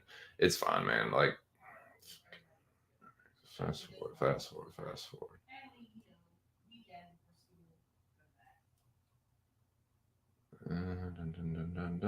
Skip that ad. Okay, perfect.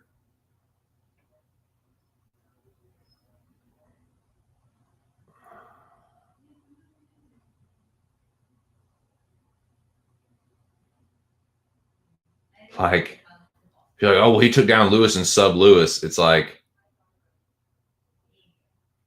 Derek's takedown defense is not very good, and he's like a million times slower than Gane.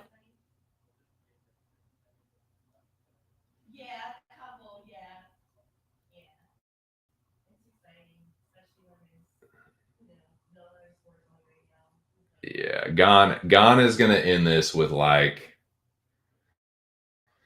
I actually kind of see it being a right hand, kind of like Tai Tuivasa. Spivak's very hittable, and he doesn't like getting hit. And yeah, I just think that it's just gonna be a knockout. All right, here we go.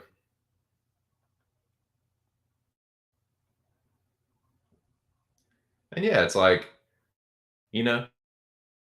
Spivak's he's got some respectable wins. He's got a respectable ranking.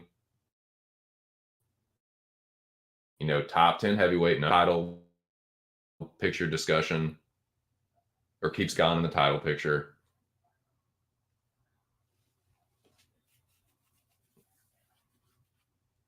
Yes. Oh my God. UFC Palais, Bon Gamin. Holy shit, that's a great thing, baby. Machons. Mushins, one man.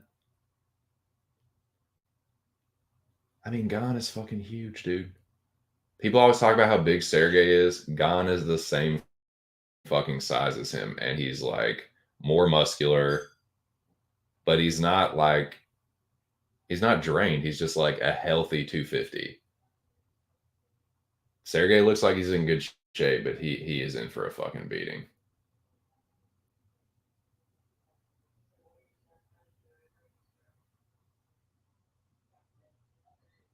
He's just not fast enough. He's not fast and athletic enough, and he's too chinny, and he just, yeah, doesn't like getting hit.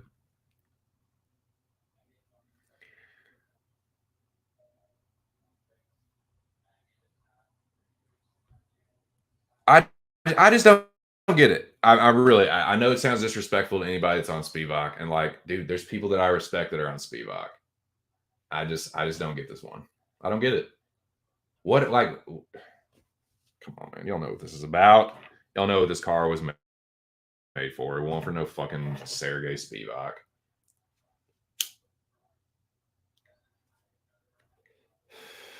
I'm sorry, Sergey Spivak ain't pulling off no fucking like Buster Douglas like level upset. He just doesn't have that in him.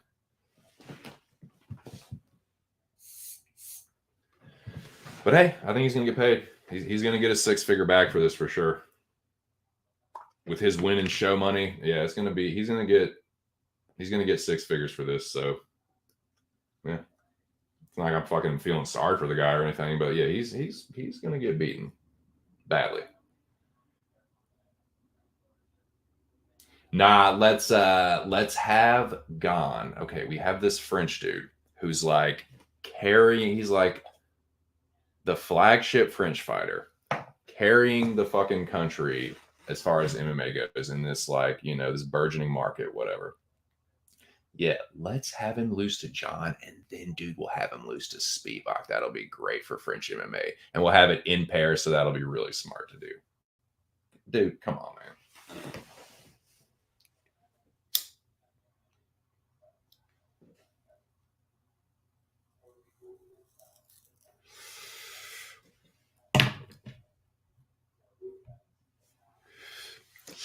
That's what I'm saying.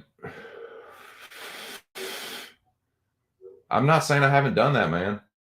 I'm guilty of doing that. I'm guilty of like fading a dude too much. I make stupid bets all the fucking time where it's like, what were you thinking? You're dumber than dog shit for making that bet, but I do it anyway. Call it pride, call it spite, call it retardation. Sure, any of them, but that's what it is. And I'm sorry, that's what betting Spivak is this week. Just being prideful.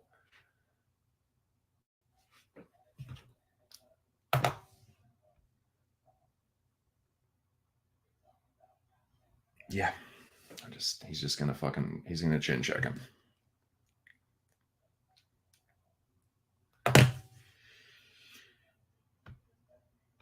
So there we go, boys. There's the fucking ceremonial weigh-in stare downs, whatever. Everyone looked good. Everyone made the weight, even Zara Ferrando Santos at the catch weight. Fucking barely, but she made it. So those are my picks. That is who I will be picking for the pub contest. Once again, make sure y'all sign up for that Post Sports Radio on their website. I'm going for win number 3. I actually dude, no one is picking Zara Ferrando Santos in this spot. Hardly anybody. Like, yeah, she's not great, but I don't think fucking Cavalcanti is as good as Felicia Spencer or even Megan Anderson, honestly, on the feet.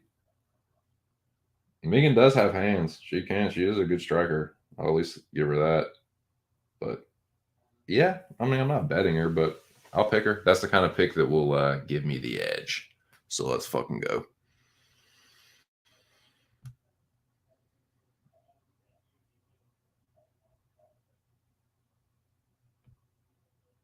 What's up, Sahil? With the Alex Pereira. Gone.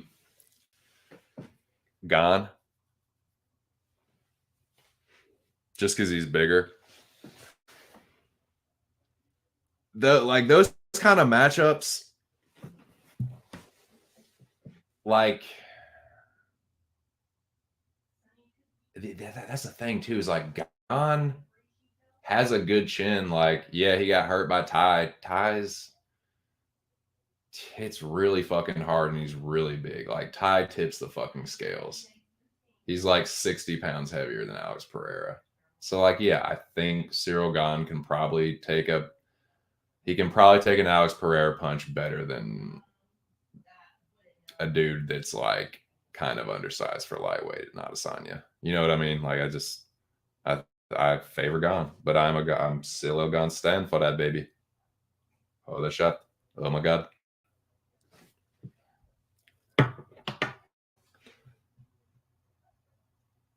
I'm not sure. But shout out to Sahil Pandey. He's been in the last couple streams.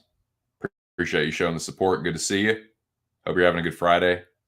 Sahil, who do you like on this card? Like who's your favorite pick or your favorite bet on this card? Or who are you most excited for? Which fight you most excited to see? I do have burning questions for the chat that we can still talk about, boys. I did it kind of out of order. I usually go right to the burning questions, but I usually am doing those before the weigh-ins actually start. So the last couple weeks have been weird with the weigh-ins, weird start times for everything. So yeah, a little out of order, but fuck it.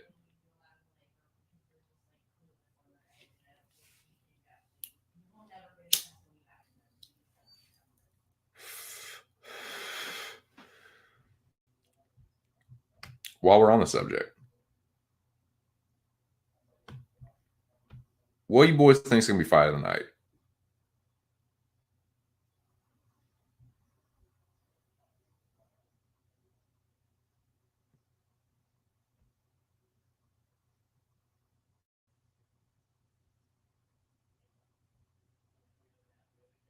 What's the ideal UFC? Ooh, that's a good question.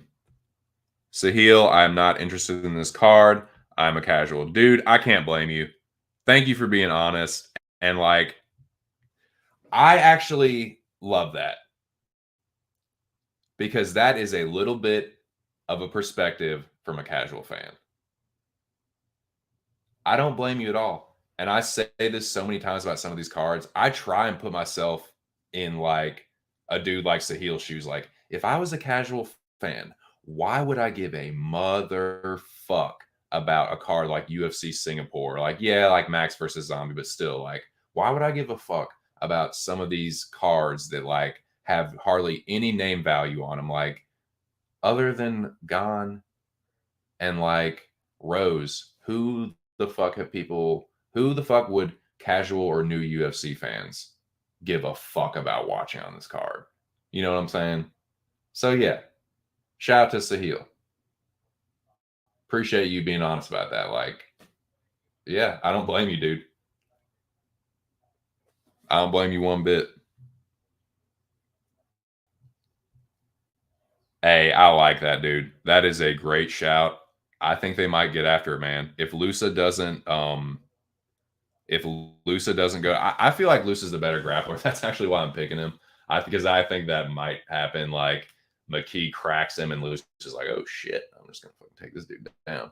Because McKee cannot stop takedowns. He has atrocious takedown defense, and like he plays jujitsu off his back. I think Lusa's the better wrestler. But if they standing, they probably banging. So I like that. That's a great shout. Hey, shout out to my dude Jackie Boy. Vulcan, Ardich, my dude. You looking for some bets? You looking for some good plays? Hit up old Jackie Boy. Now it might cost you a little bit, but he is one dude that I will co-sign and say that Jackie Boy's shit might be one of the only bet MMA.tips accounts that is worth signing up for. Because he actually has clout to show for it. I think Lusa can take him down, but not hold him down. Fair enough.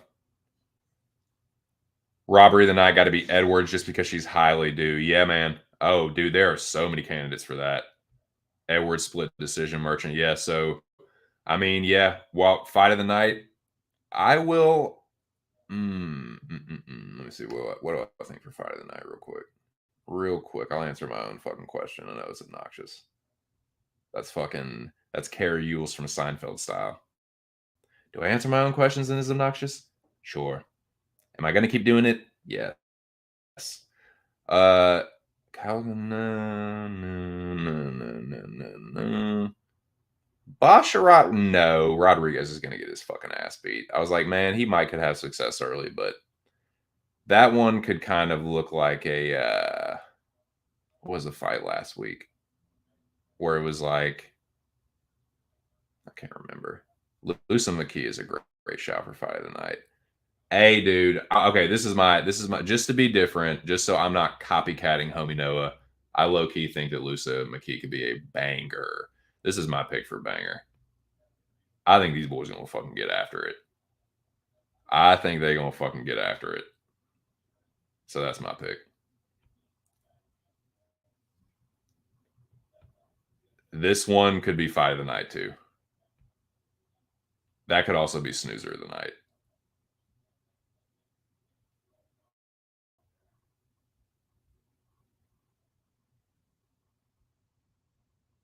Hey man, thank you.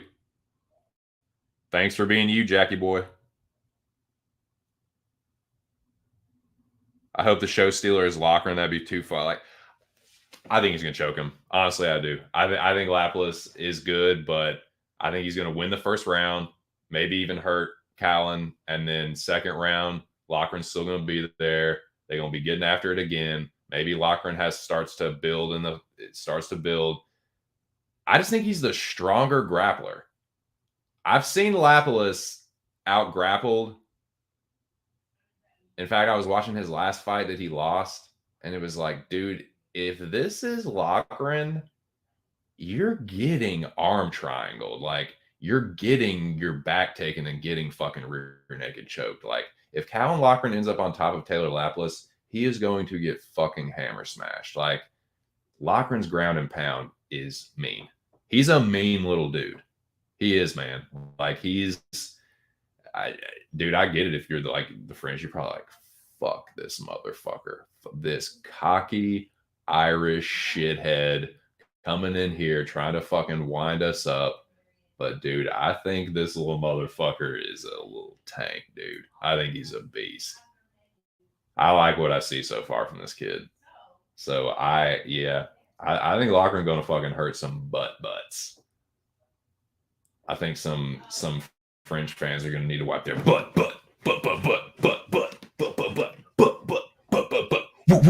Yeah! It's going to be butt dance 2.0 on those motherfuckers. I should have bet him. I should have fucking bet him. Damn it! I should have bet Loughran. See, if it goes to the cards, though, they are going to put the fuck to Callan Loughran.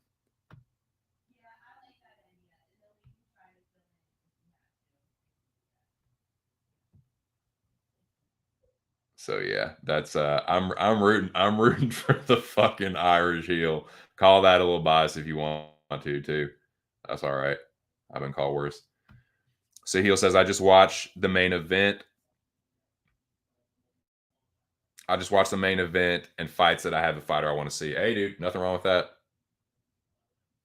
I was just like that for many years, and there ain't nothing wrong with it. I hope Loughran gets an absolute robbery of the year decision just for the aftermath. God, dude. There are going to be some hurt little bottoms in France. If Loughran chokes Lapilus, oh, the baby. So robbery. I think this is going to be it. I think this is going to be the one. I think this fight's going to be really close, and Rose is going to win, and they're going to rob her. and it'll kind of be karma for Andrade, because I think Andrade won the rematch with Rose, but it's neither here nor there. But that is my pick for robbery. But Jackie Boy already Jackie Boy said his. I think Noah said his too. For the hilarity. The Don getting the robbery. God, they'd be pissed. How fucking that would make them more mad than if Loughran just choked him. Like, they'll have to respect that. If Loughran goes in there and just fucking Gimli's him, just fucking little dwarf smashes him, like, they're gonna be forced to respect that. But if he gets a robbery, like a dodgy fucking decision, and oh my God, is he gonna lean into that? He's gonna lean into it. They're gonna be fucking furious. Yeah, that I don't think that's gonna happen, but yeah, I wouldn't. I'd be lying if I said I won't root for that. Like, there's some French fighters I am rooting for bigly, and I think are gonna fucking show up bigly. But like, I don't know, man. I think Lapillus getting a little bit overrated. I think Loughran. I was surprised to see Loughran as an underdog. I know doesn't have as much experience.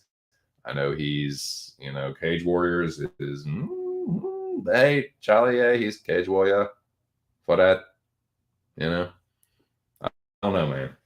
I think Loughran is super fucking live. I think that's going to be another pick that could potentially rocket me to my third Pub Sports Radio UFC contest victory. We'll get that goddamn black belt.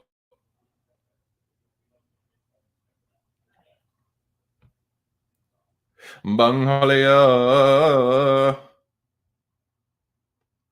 Edwards can't keep. Sahil says, what are the top 3 upcoming fights that you desperately want to watch? I'll tell you what, Sahil. Let me have another casual toke and think about it. We'll take a look at the upcoming schedule, and I will let you know, my friend. Thank you for being here. Shout out to everyone else that's been hanging tough. The party's died down a little bit, but hey, boys, it's been a good time. It's just a little after party. Ain't no big deal. But I appreciate y'all being here, dude. We've been kicking it, token, talking shit. I've definitely been talking my shit. There's been a couple spicy takes. Let's see. Let's have a look. See. I actually think Dos Santos could win. I actually don't think that's crazy. She's big, and she's a pretty good striker. And if this stays on the feet, I don't see why she couldn't win. I thought she beat Nunes, honestly. I thought she got robbed there. And I don't think she's as good as Felicia Spencer or Megan. She could be. Again, I think she's getting overrated. I think Cornell's getting overrated. I think Benoit Saint Denis getting overrated. And I think that Taylor Lapillus is getting overrated.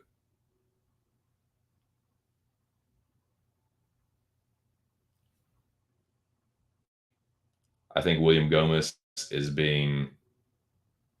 I mean, the line isn't really underrating him. I think he is a little overrated though. I think Reese McKee's a little underrated. So I don't know what this fucking Cyril Gane money line is. Cyril Gane is going to style and profile. So let me see. Let me look at the UFC. Pull up the Sketty. Bro, do you think I checked this Sketty? Well, I do. I will. I do, and I will. Okay, let's have a look. So he'll say, what are the 3 fights I'm really pumped about? Bro, Strickland Izzy. Come on. Yes, I'm looking forward to that. The press conference will be fun. The whole build up to it will be entertaining. If nothing else, this will be entertainment. Strickland will make it. Strickland will be talking shit. Adesanya will be talking shit. They'll both be saying cringy stuff. They'll both be trying to like out edgelord each other. It is going to be just a fucking like, it's going to be a weed fest. It's just going to be like, it's going to be fucking ridiculous. So yeah, I'm definitely looking forward to that. That's going to be wild. So yeah, I'll say Adesanya Strickland. Honestly, dude, I don't give a good goddamn about Grasso Shevchenko. Not as much as some people. Like, honestly, on that card, oh yeah. Oh yeah, dude. On that fight card,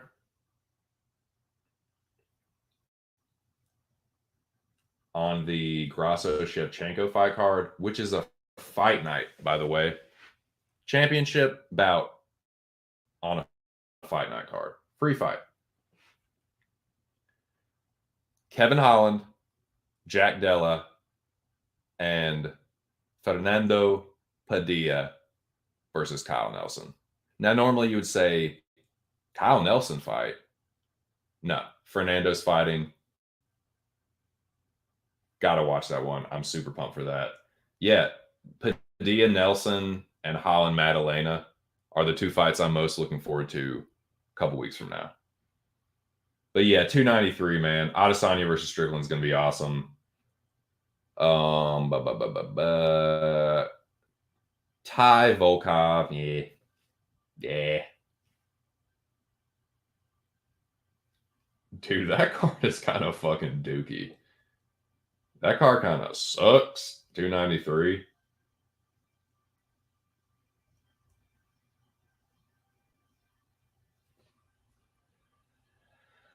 Oh man, Fiziev Gamrot. I have never been a huge Fiziev fan, but I will tell you what, Sahil. I am hoping and praying that Rafael Fiziev knocks Mateusz Gamrot's head into fucking orbit. I hope he sends Gamrot's skull into outer space, floating around like fucking space debris. Like, I hope he uppercuts that dude's noggin through the fucking rafters. So those are some fights I'm looking forward to coming up. Izzy Strickland for the hilarity. Fernando Padilla versus Kyle Nelson for the homie, for the culture. Kevin Holland versus Jack Della. Oh, wait. Y'all wait to hear what old TC has to say about that fucking fight. So yeah, those are some I'm really looking forward to. Other than that, dude, we kind of got to wait until 249. I remember we did talk a little bit about Makhachev and Islam. I think I gave my thoughts on that. I like Charles, man. Charles forced me to respect him. I will always, forever now, have respect for DuBronx. I've actually kind of become a little bit of a DuBronx fan, to be honest with you. Charles definitely won me money against Beneil Dariush. So shout out to DuBronx, man. I mean, the dude was a champion. No one can take it from him. And he got his belts honest, dude. He got them the fucking real way. Like, he paid for those motherfuckers in blood. And like he just left no doubts. Just devastating finishes over fucking Justin and Dustin and fucking Chandler. Like, that little run is just like, Charles is just the man for that. Nobody can take that from him. But Islam is just, what can you say, dude? He is like, that's fuck. What are you gonna do? He's the last like father's plan dude, where it's like that is just what he is. And you can't do nothing with that. Now that he's gotten the striking, just fucking forget about it. I'm gonna be pulling for my dude Gaethje, but I know he's probably gonna be fighting a losing battle. I'm gonna be banging the Gaethje war drum for sure. I mean, don't worry about that. But fuck, man, Islam is just the fucking man right now, and you gotta to be the man, you gotta beat the man. I just don't see anybody beating him. Thought he beat the fuck out of Volkanovski. I can't believe people thought that fight was as close as it was. I thought Islam clearly won that. Thought he clearly got the better of the striking. But yeah, it'll take somebody like Justin, and only he has a puncher's chance. It takes someone with legit one punch power, because that's the only thing that's ever been shown to like be a chink in Islam's arm, just clipping him. Like he got stopped versus Martins.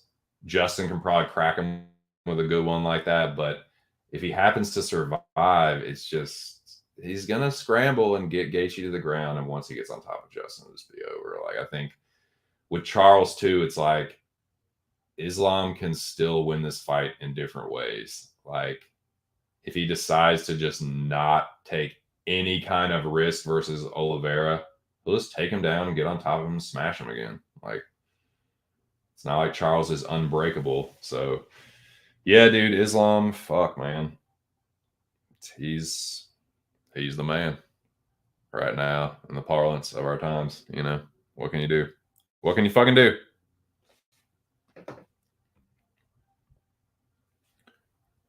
Pay-per-view, yes. Short answer, yes.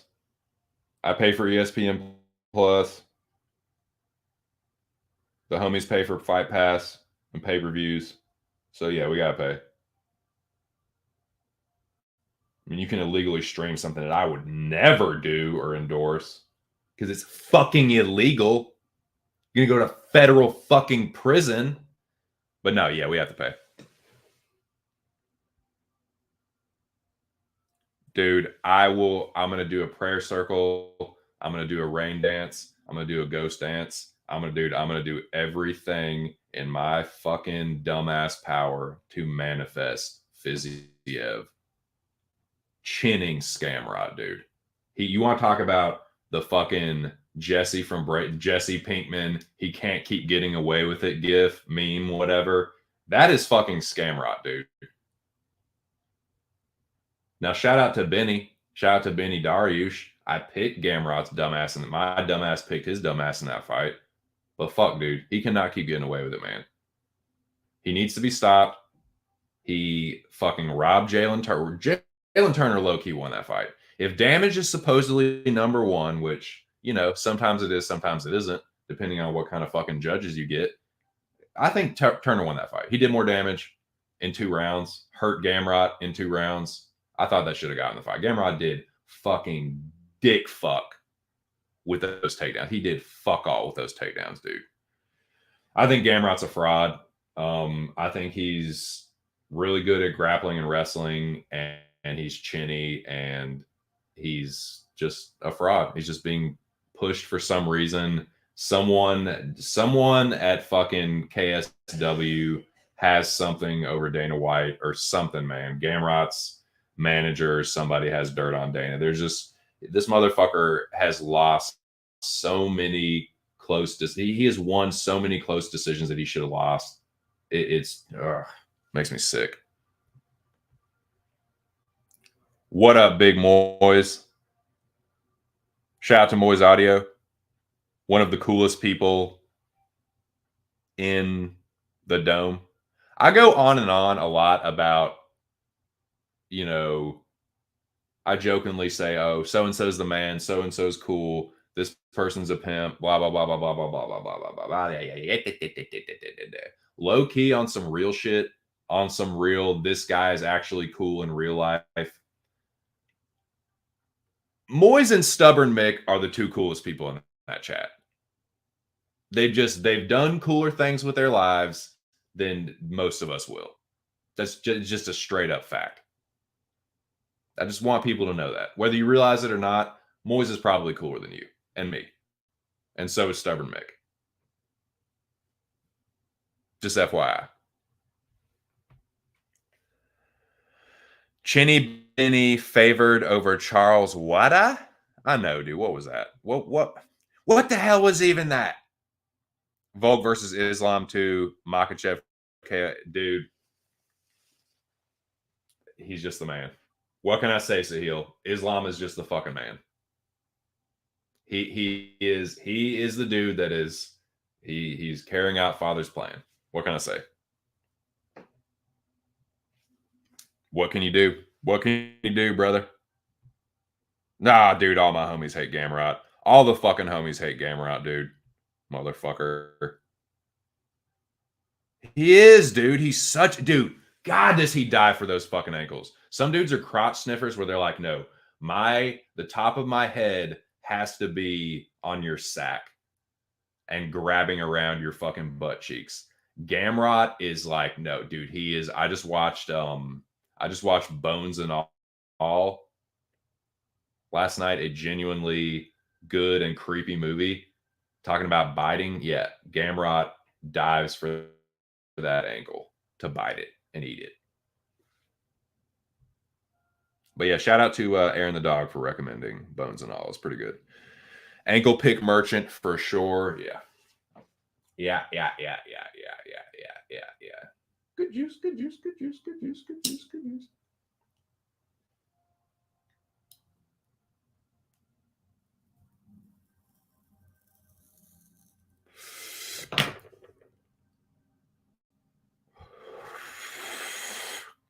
So, what we talking about, boys? 2 hours in. Y'all want to get greasy? I gotta take a piss real quick. Let me go pee pee in the potty. I'll come back. We'll talk bets real quick, and I'll get the fuck out of here. This will be a 2.5 hour stream. I gotta go get some more medication and my doctor prescribed medication now. I gotta go doctor's orders. Gotta go do that and check in with the missus, and she would see what she has going on, see if there's anything I can do for her. And yeah. But yeah, I need to use the bathroom, and I'll be right back. Shout out to the 6 people in the building. Tell all your friends. Smash the like button. Let's try and get 10 in here. If not, 6 is cool.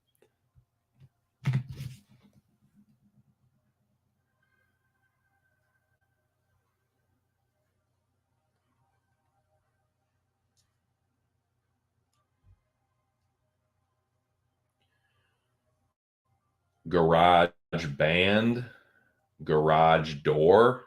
What y'all know about garage door, dude? If anybody knows what I mean when I say garage door, you're cool too.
What's up, Busters?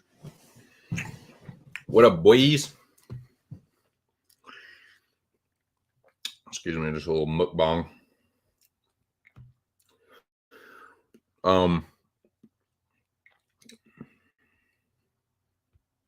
Ooh, good questions today, Sahil. Good questions, dude. Keep them coming, man. Yes. Number one, my number one right now on my list, Sahil. Ian Machado Gary.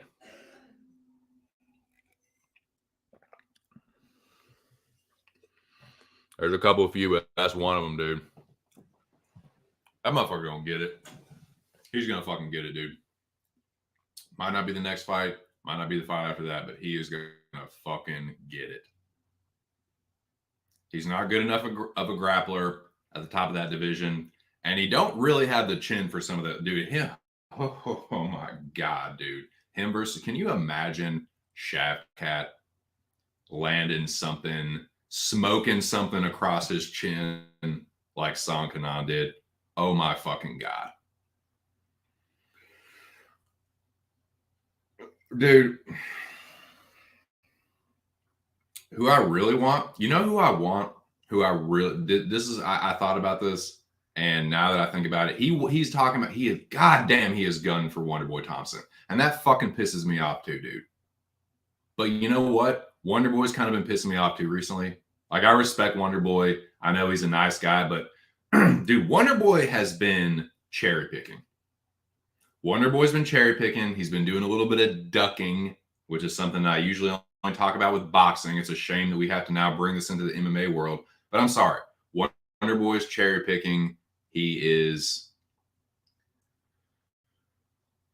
ducking some of these fights. He's literally turning down some of these fights. He's like, no, I want the title shot. It's like, dude, you are my age, motherfucker.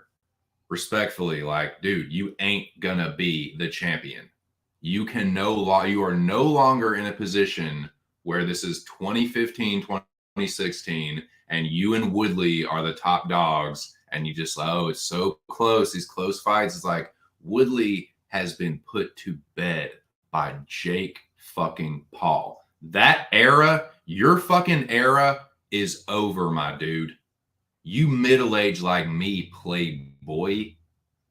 Ain't no Wonder Boy. Wonder middle-aged man, brother. You need to start taking some of these fucking fights. Should have fucking taken the Michelle Pereira fight. I am getting to a point. Don't worry. I am getting to a fucking point here. I want Damali Dore versus Ian Gary. That's the fight I want.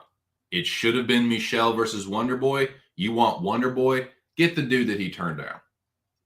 Get the dude that Wonderboy ducked. That's what I say. So, yes, I want to see Ian Machado Gary get slept and humbled, and I want it to be by Michelle Domoledor Pereira. That's what I say. Brother Sahil. That's my 2 cents on that. Right there.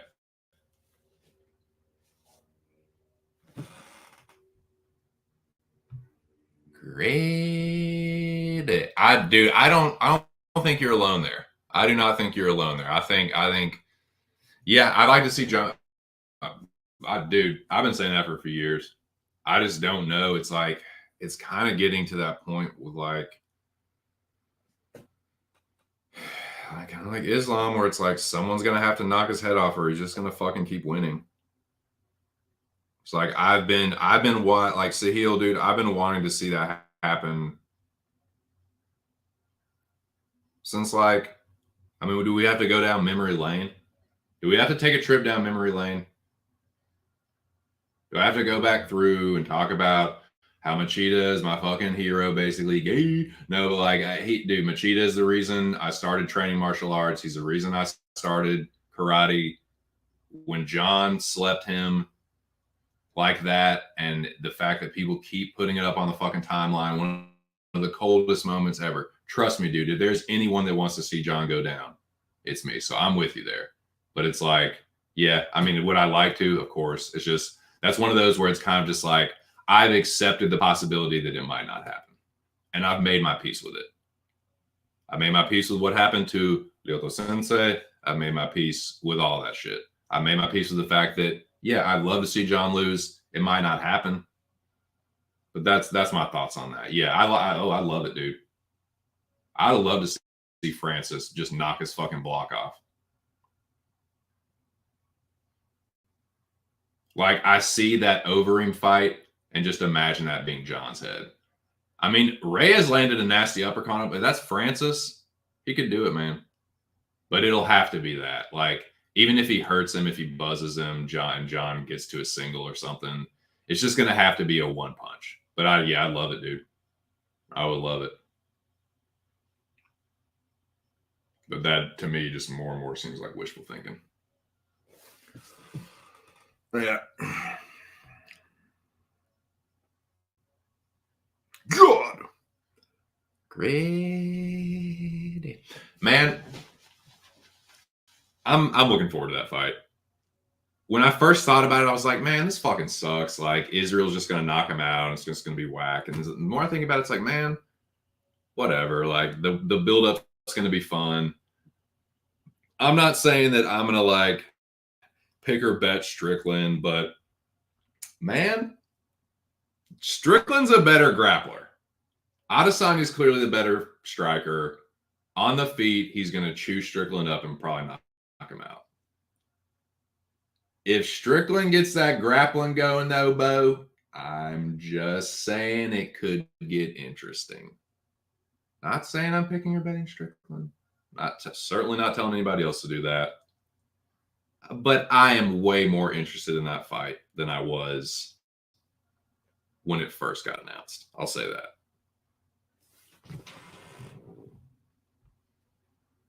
Yeah, right now, that's the one where it's like, I'm sick of this dude. Oh, Ratlip's a great call too, dude. Good shout, man. God, I want Khamzat to fucking get humbled, man. I am really getting sick of that dude. I would, oh my God, dude. Dude, there is nothing that would fill me with fucking like, there's nothing that would light a fire in my belly like seeing my dude Kamaru Usman just crush fucking Ratlip. Oh my God, I would fucking love that dude. It's a tough fight, but man, I want Usman versus Ratlip. I want Usman to just remind everybody, just fucking, just cave his fucking Ratlip, fucking cleft lip and paladin with that fucking jab. Get that old Mark and Rice from going, Bo. That's what I want. You ask me what I want? I want Usman versus Ratlip.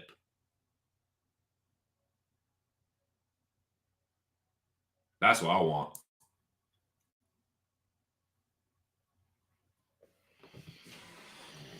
Oh, I know it, Jackie boy. I know it. Fuck. I just feel like I'll just be backed into a corner with that. I just feel like betting Strickland would just be getting forced into a corner. You know what I mean? Where it's like, I've talked so much shit about Adesanya over the years. Or it's like I almost like have to kind of. But I also feel like it would be like my hand being forced, kind of like I don't really want to. I'm thinking it's probably going to lose. Like probably not a good bet. Why can't I stop myself from? I can't stop. Kind of like that, you know.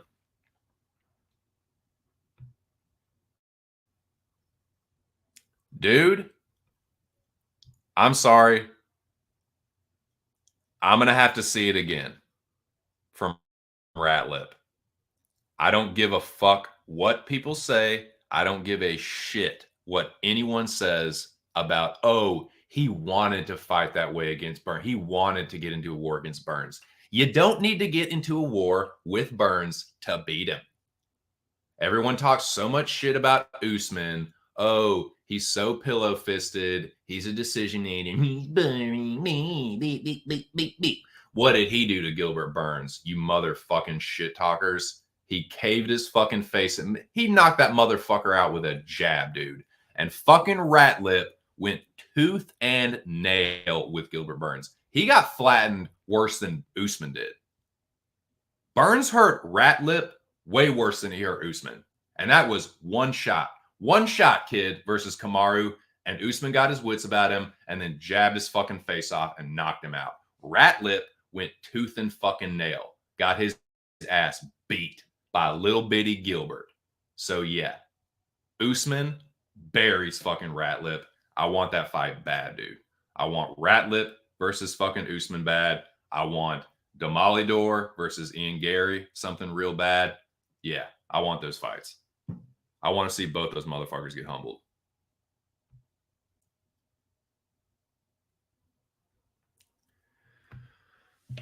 Man, good question, Sahil. Fuck, are you making me think about these, dude? Good questions, man. I don't fuck. In a vacuum, yeah.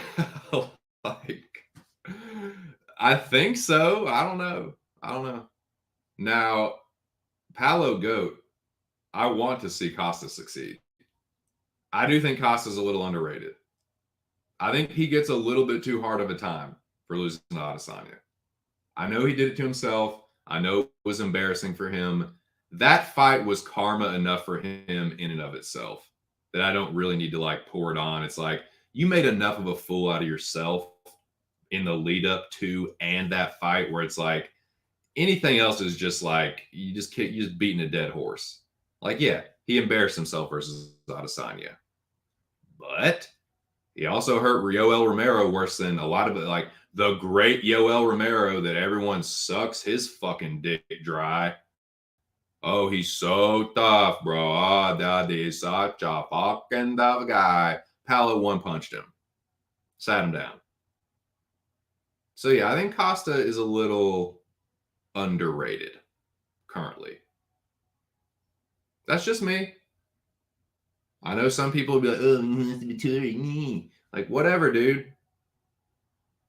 Whatever. Vittori just lost to Cannonier. It's not like he lost to some scrub. He almost knocked Cannonier out, too. So, yeah, I think Paulo Costa, this is my general thoughts on Paulo Costa. Does he have good Brazilian Jiu-Jitsu? I think it's probably good. I don't know, like, I'm just wondering, like, what kind of fight would we really get to see it shine through in? I guess that would be my follow-up question. Like, I think he does. Short answer, yes. How good is it? I don't think we'll know unless we see it in certain matchups. That's the long answer.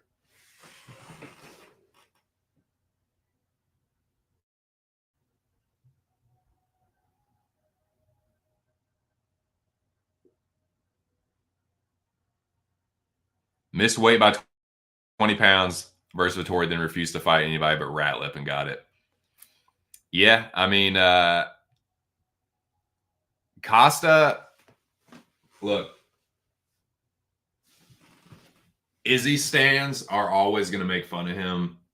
And, you know, fair play. They can do that. They earned that with that fight. But everyone else, it's like, chill the fuck out. He probably knocks out your favorite middleweight if it's not Izzy Adesanya.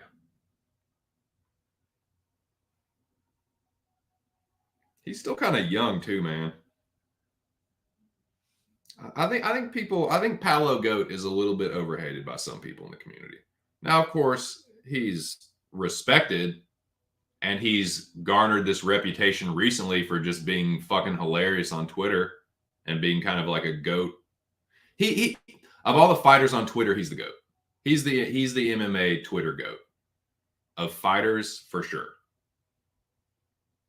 He's naturally just funny. He has a good sense of humor. But he's also a legit top 10 middleweight. See, I think he kind of gets this reputation for being a goofball and like, sure, it's deserved, but he is genuinely funny and he is genuinely like a pretty good fighter. And I do think he has good jiu-jitsu.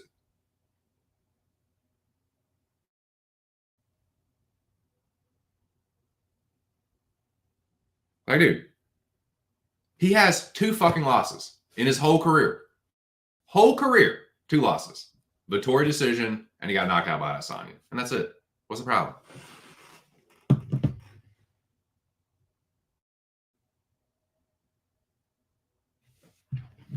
Hey, I'd like to see that fight, Jackie boy. I see. That's a good one. I like that though.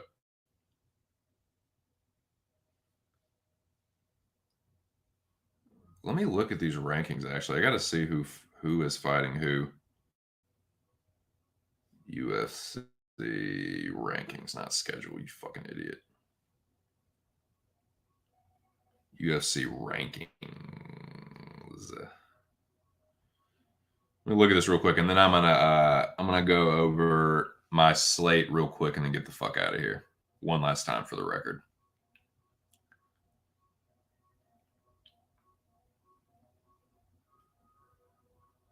But yeah, I think that would be a good matchup, dude. Yeah, I think so. Except I think that Paolo carries more power than Gilbert. Like, yeah, Khamzat won't be as drained, so maybe he'll be a little bit more durable. But I don't, dude. I've seen Khamzat got dropped by Sidney fucking Wheeler, dude. Sidney Wheeler sat that motherfucker on his dick right at the beginning, like clipped him. Boom. Khamzat hit the deck, like face first. He popped right back up, but he has a dodgy chin, low key. Khamzat has a little bit of a dodgy chin. I think someone like Costa could exploit it. And hey, he kind of fucking pussed out against Paolo. Like, he was talking a bunch of shit, and Paolo's like, hey, just fight me right now. Come on. He's like, I'm right here. You're in my spot. Just come in the fucking cage right now, Mr. Tough Guy, Mr. On-site gangster. Fucking bout it. Come on, he didn't do shit. He pussed out. Khamzat is fucking smoke and mirrors. He's a fucking cleft lip and palate. Fucking, he's wolf tickets, dude. Wolf bores my ass. Bores tickets, motherfucker. That's what you are to me. Till I say different. You cannot go tooth and nail with Gilbert Burns and act like you're the bad motherfucker, the dude that everybody's ducking. Get the fuck out of here. I think that motherfucker is ducking fights now. If you want the guy's honest truth, I think that motherfucker has been turning down fights.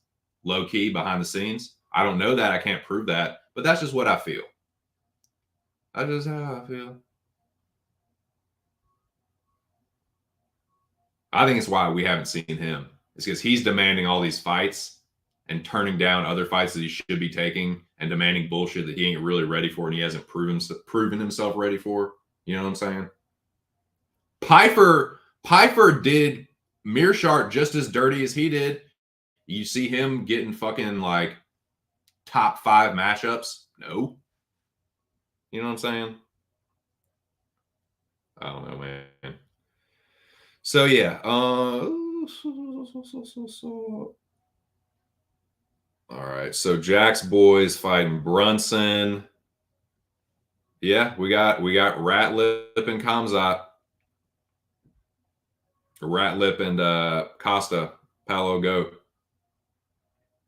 Yep, I forgot they made that fight. Yeah. Give me Costa. I hope Costa's an underdog there. I really do. Oh, yeah. Is it? Well, oh, no. Yeah. Hey, I got to eat Crow Rodriguez, man.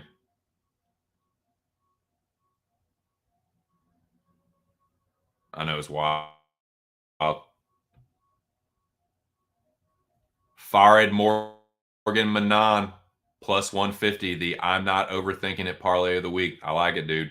Shout out to my dude Aaron the dog. Subscribe if you're not already. Tune in later this afternoon for the LFA.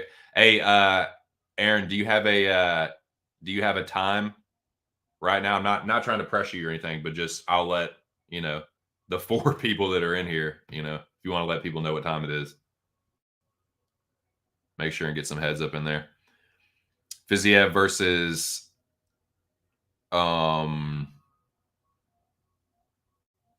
Max at 145. Who wins? Woo! It's a tough one, dude. I mean, I'm gonna ride with Max, but that's a tough fight for Max, dude. I don't know. Yeah. I did Morgan Manon plus 105 early in the week. There you are. Right there. The dog himself. The LFA whisperer will be whispering at 4.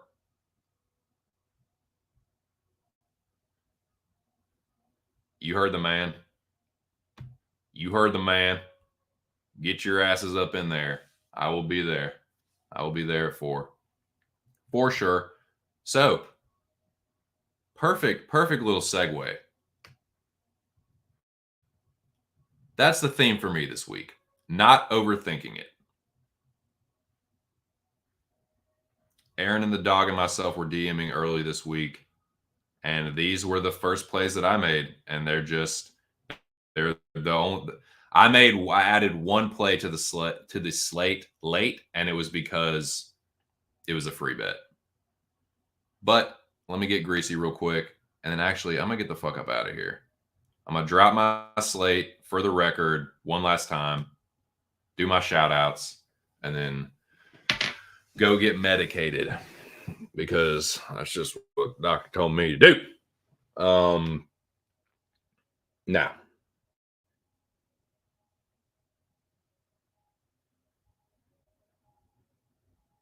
if I can find the fucking banner, it'd be great for me. Okay, one more time. Just in case anybody's new, just in case. Let me make something very clear to you all. Technically, I'm a gambler. Technically, I'm gambling. Technically, I'm up this year on the bookies. But read those words, take heed, take note. This is for entertainment first, prediction second. And yes, I do gamble small amounts of money, and I will let you know what I am gambling. And yes, for the record, I am up. Let's fucking go.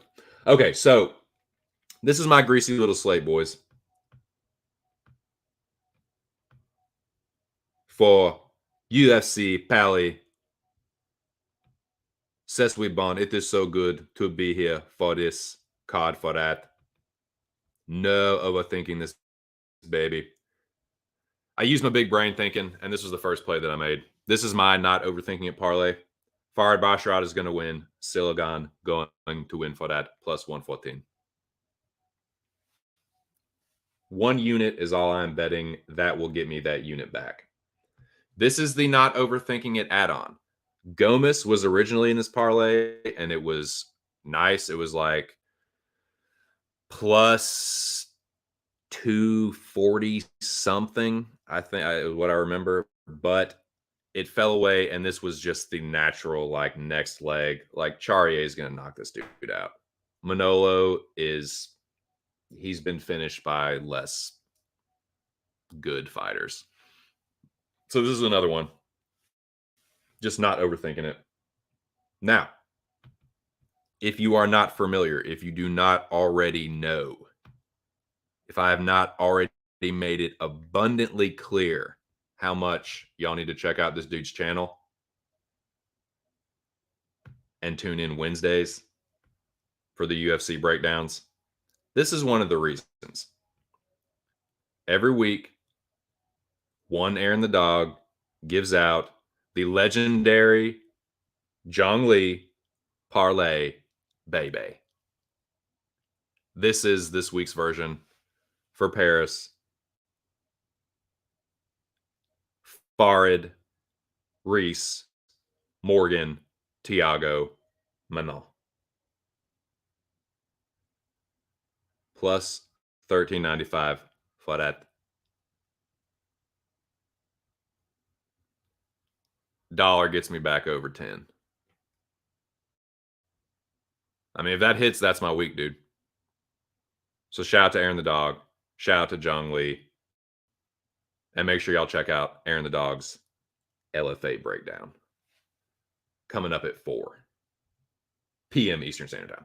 Okay, that's the Zhang Li parlay this week. I like it. I like it. I like it a lot.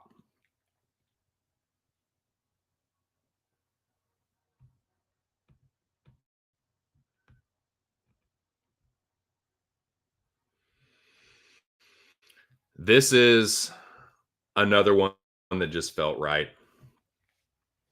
The free bets that I've gotten that I have cashed over the last now going on a couple years, of the ones that I have cashed, they're ones like this. This has been my mantra. This has been what I keep telling myself and reminding myself. And that is just to not overthink this shit, dude. Any of the success that I've had gambling on UFC fights has come with me just trusting my instincts and not thinking about it too much. The first thing that comes to me naturally with something like this usually works out. And this just feels like the most natural occurrence that is going to fucking transpire. That's what they made this fucking card for Cyril Gane to get a big ass dub and get right back on track and remind everyone that he's still a top heavyweight. There is no other purpose for making this card. I'm sorry, there's not.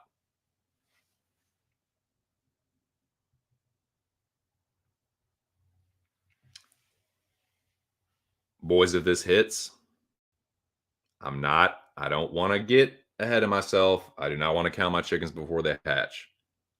But if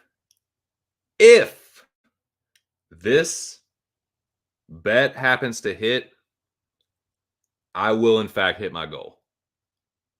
My yearly goal. I will hit it with this. And that's to get up by double-digit units, getting close to it. But if I do hit this, I will in fact be up by double-digit units this year. So let's fucking go. Bon gamin. Silagon. Oui, oui. That's a great thing for that, baby. Oh my God. Holy shit.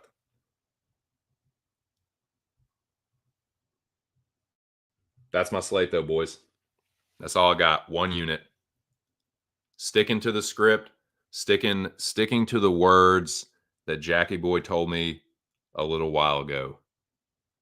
2 words that have allowed me to minimize the damage that I've taken this year and to get myself back on top.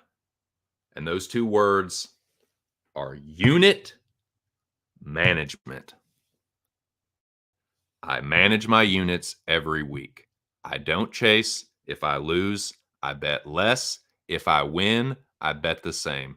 I just don't. I like, because anytime, not anytime, but the times that I've gotten away from that, I lose.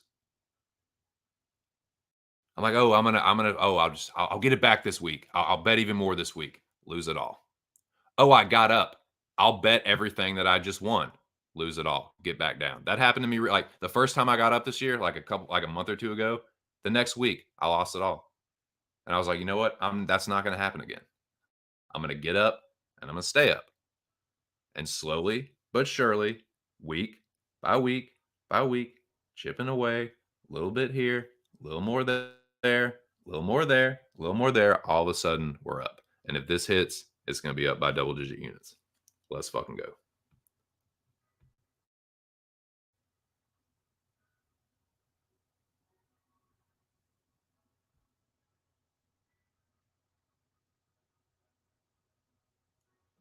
Khamzat can make weight and welterweight, bro. I want to see him.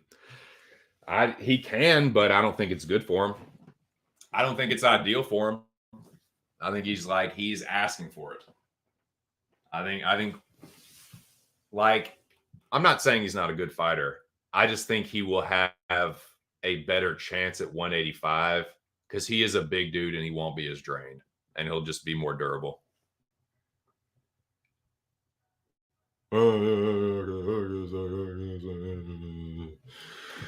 Free. It is free. It's free. Zach, I don't even know if you're betting Spivak or if you're just trying to wind me up, but it don't matter. It doesn't even matter, dude. Ghana's gonna smoke this motherfucker. And you know what, Mr. Smarty Pants? If he doesn't, I'm still up because I'm only betting a fucking unit on this card. So how about day? Nah, man, best of luck to all you boys.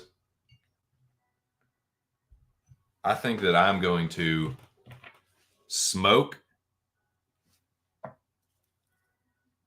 one more bat, just like I smoke Zach in UFC predictions and life and jerky making. So yeah, just par for the course, you know.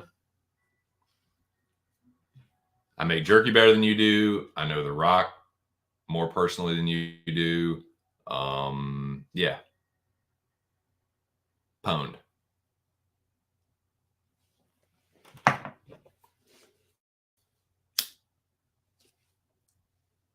Just know The Rock on a more personal level next time. It's not that hard.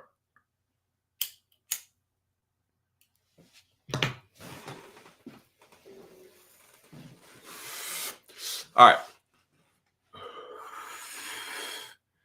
Fuck, boys. I think that's it. There ain't nobody in here anyway. I think it's about time. Lobby, I don't remember seeing you today, but if you try, did I see you? There were a couple people up in this chat today, and I can't remember if Lobby was one of them. Go back through here, just check. Shout out to everybody that came through today, though, man. We almost had 10 again, boys. We almost had 10. We almost did it. That's cool, though, man. That's all good. No, he didn't. So, Lobby, if you dare come up in my chat, you could have been the 10th man. You could have made this a double-digit stream. And I'm not getting mad at you. You are a very consistent viewer on this channel. I appreciate your support and hanging out and vaping and winding me up and bantering and fucking cyberbullying me. All that's cool. But if you dare miss this stream, prevent me from getting double-digit live viewers, and then come up in my chat Monday, like trying to give me shit over like the couple things that I get wrong. Oh, I am going to be a fucking Jacobin Mugatu, dude. I am going to be a hot little potato with you, sir. Just know that. Fair warning, Lobby. Nah, man. Shout out to everyone that came through, man. Lou Betcha. Oh, Lou. Back at it, man. Shout out to the boys at MMA Engine. Check them out. Bonabare. Meet me at the train station. The General. The Dog. Yeah, check out Aaron the Dog, man. Make sure y'all stop over his channel at 4 p.m. Eastern Standard Time. The LFA Whisperer will be LFA whispering, and I will be there. And I will remember everyone that doesn't show up. And the next time you try and show up, and I was playing. Homie Noah, even you, Zach, even you. Your jerky's not as good as mine, but even you. Yep, homie Noah says Fard season.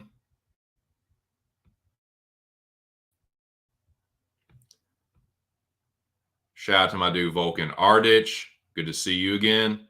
I'll be back Monday. Appreciate you coming through, man. Have a good weekend. Best of luck to you.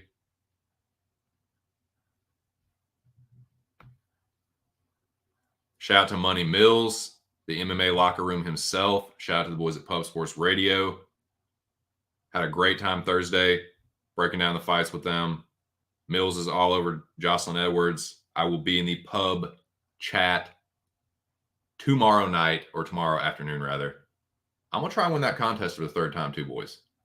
I got some nasty fucking picks that I think will propel me to victory. But best of luck to you, Mills. Thank you for coming through, my dude. And thank you again for having me on the podcast. Make sure y'all check that out. Shout out to my dude, Patrick, a.k.a. Addicted to Combat.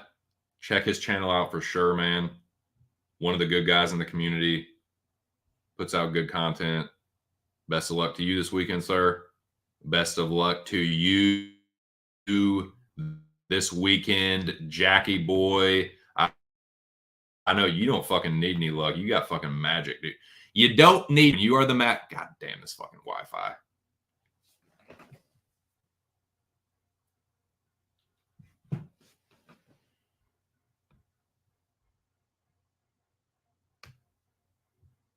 I'll wait till that audio comes back. Yeah, you don't need luck when you got magic. When you got magic, honeybee kind of magic, you just luck is just inconsequential.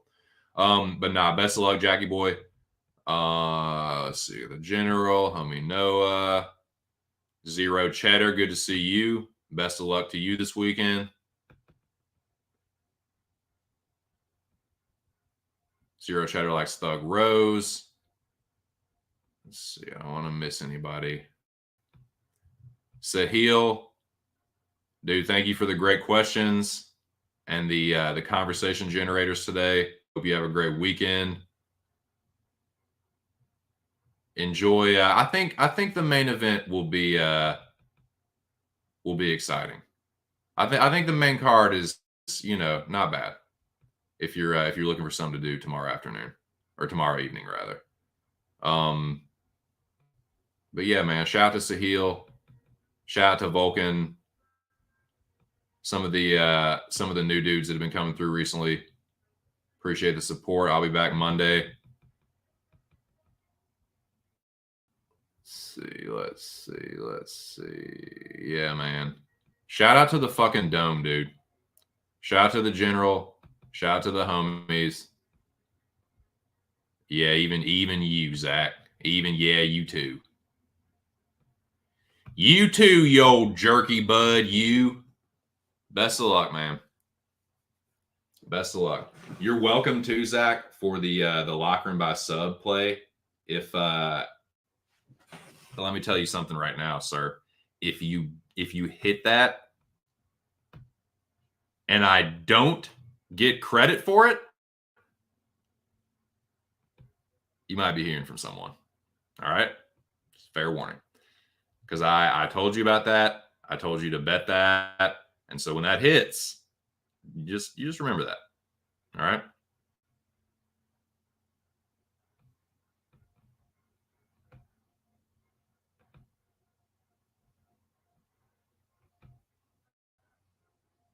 All right, man. That's it for me. I'm going to get out of here. I'm going to get some fucking weed. Y'all are the shit, though, man. Y'all know I just like having a little fun, talking a little shit. I really do hate Zach with all my being, but other than that, nah, man, everything else, I'm just kidding, Zach. I can never hate you. I can never hate you. Your jerky tastes too good. Damn it, I want to, but I can't. All right, boys, I'm getting the fuck out of here. Let me get the music going.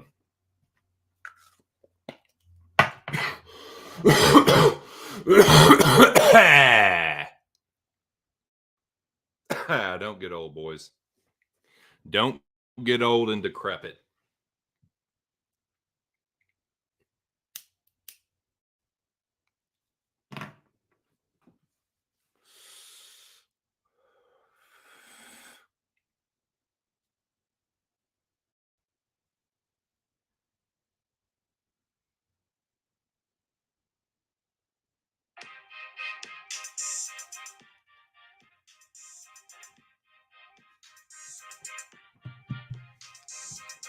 Gents, thank you. In all seriousness, thank you to everyone that came through today. We almost hit 10. I appreciate the effort. 9 will do too, man. 9 is good. Shout out to y'all. In particular, shout out to Aaron the Dog MMA. Let me get these banners down real quick. Shout out to Aaron the Dog MMA. Aaron is going live here in a little over an hour to break down the LFA. The LFA Whisperer is doing what he does in LFA Whispering. I will be there. Hope to see you there as well. Make sure you subscribe to his channel if you're not. Sorry, let me get this. And yeah, man, if y'all haven't checked it out, go give the Wednesday stream a view. Check out his show Wednesday. Aaron, your boy. Shout out to my dude, the Jewish Better. Make sure y'all check him out. Follow him on Twitter. I can't remember if JB has his own channel or not, but shout out to him and best of luck. I know he is on Tiago Moises and Cyril Gahn as well. So let's fucking go, JB. And again, man, shout out to the boys at Pub Sports Radio. Check out the MMA Locker Room Talk podcast. Was lucky enough to be on there with them again yesterday. It was a good time.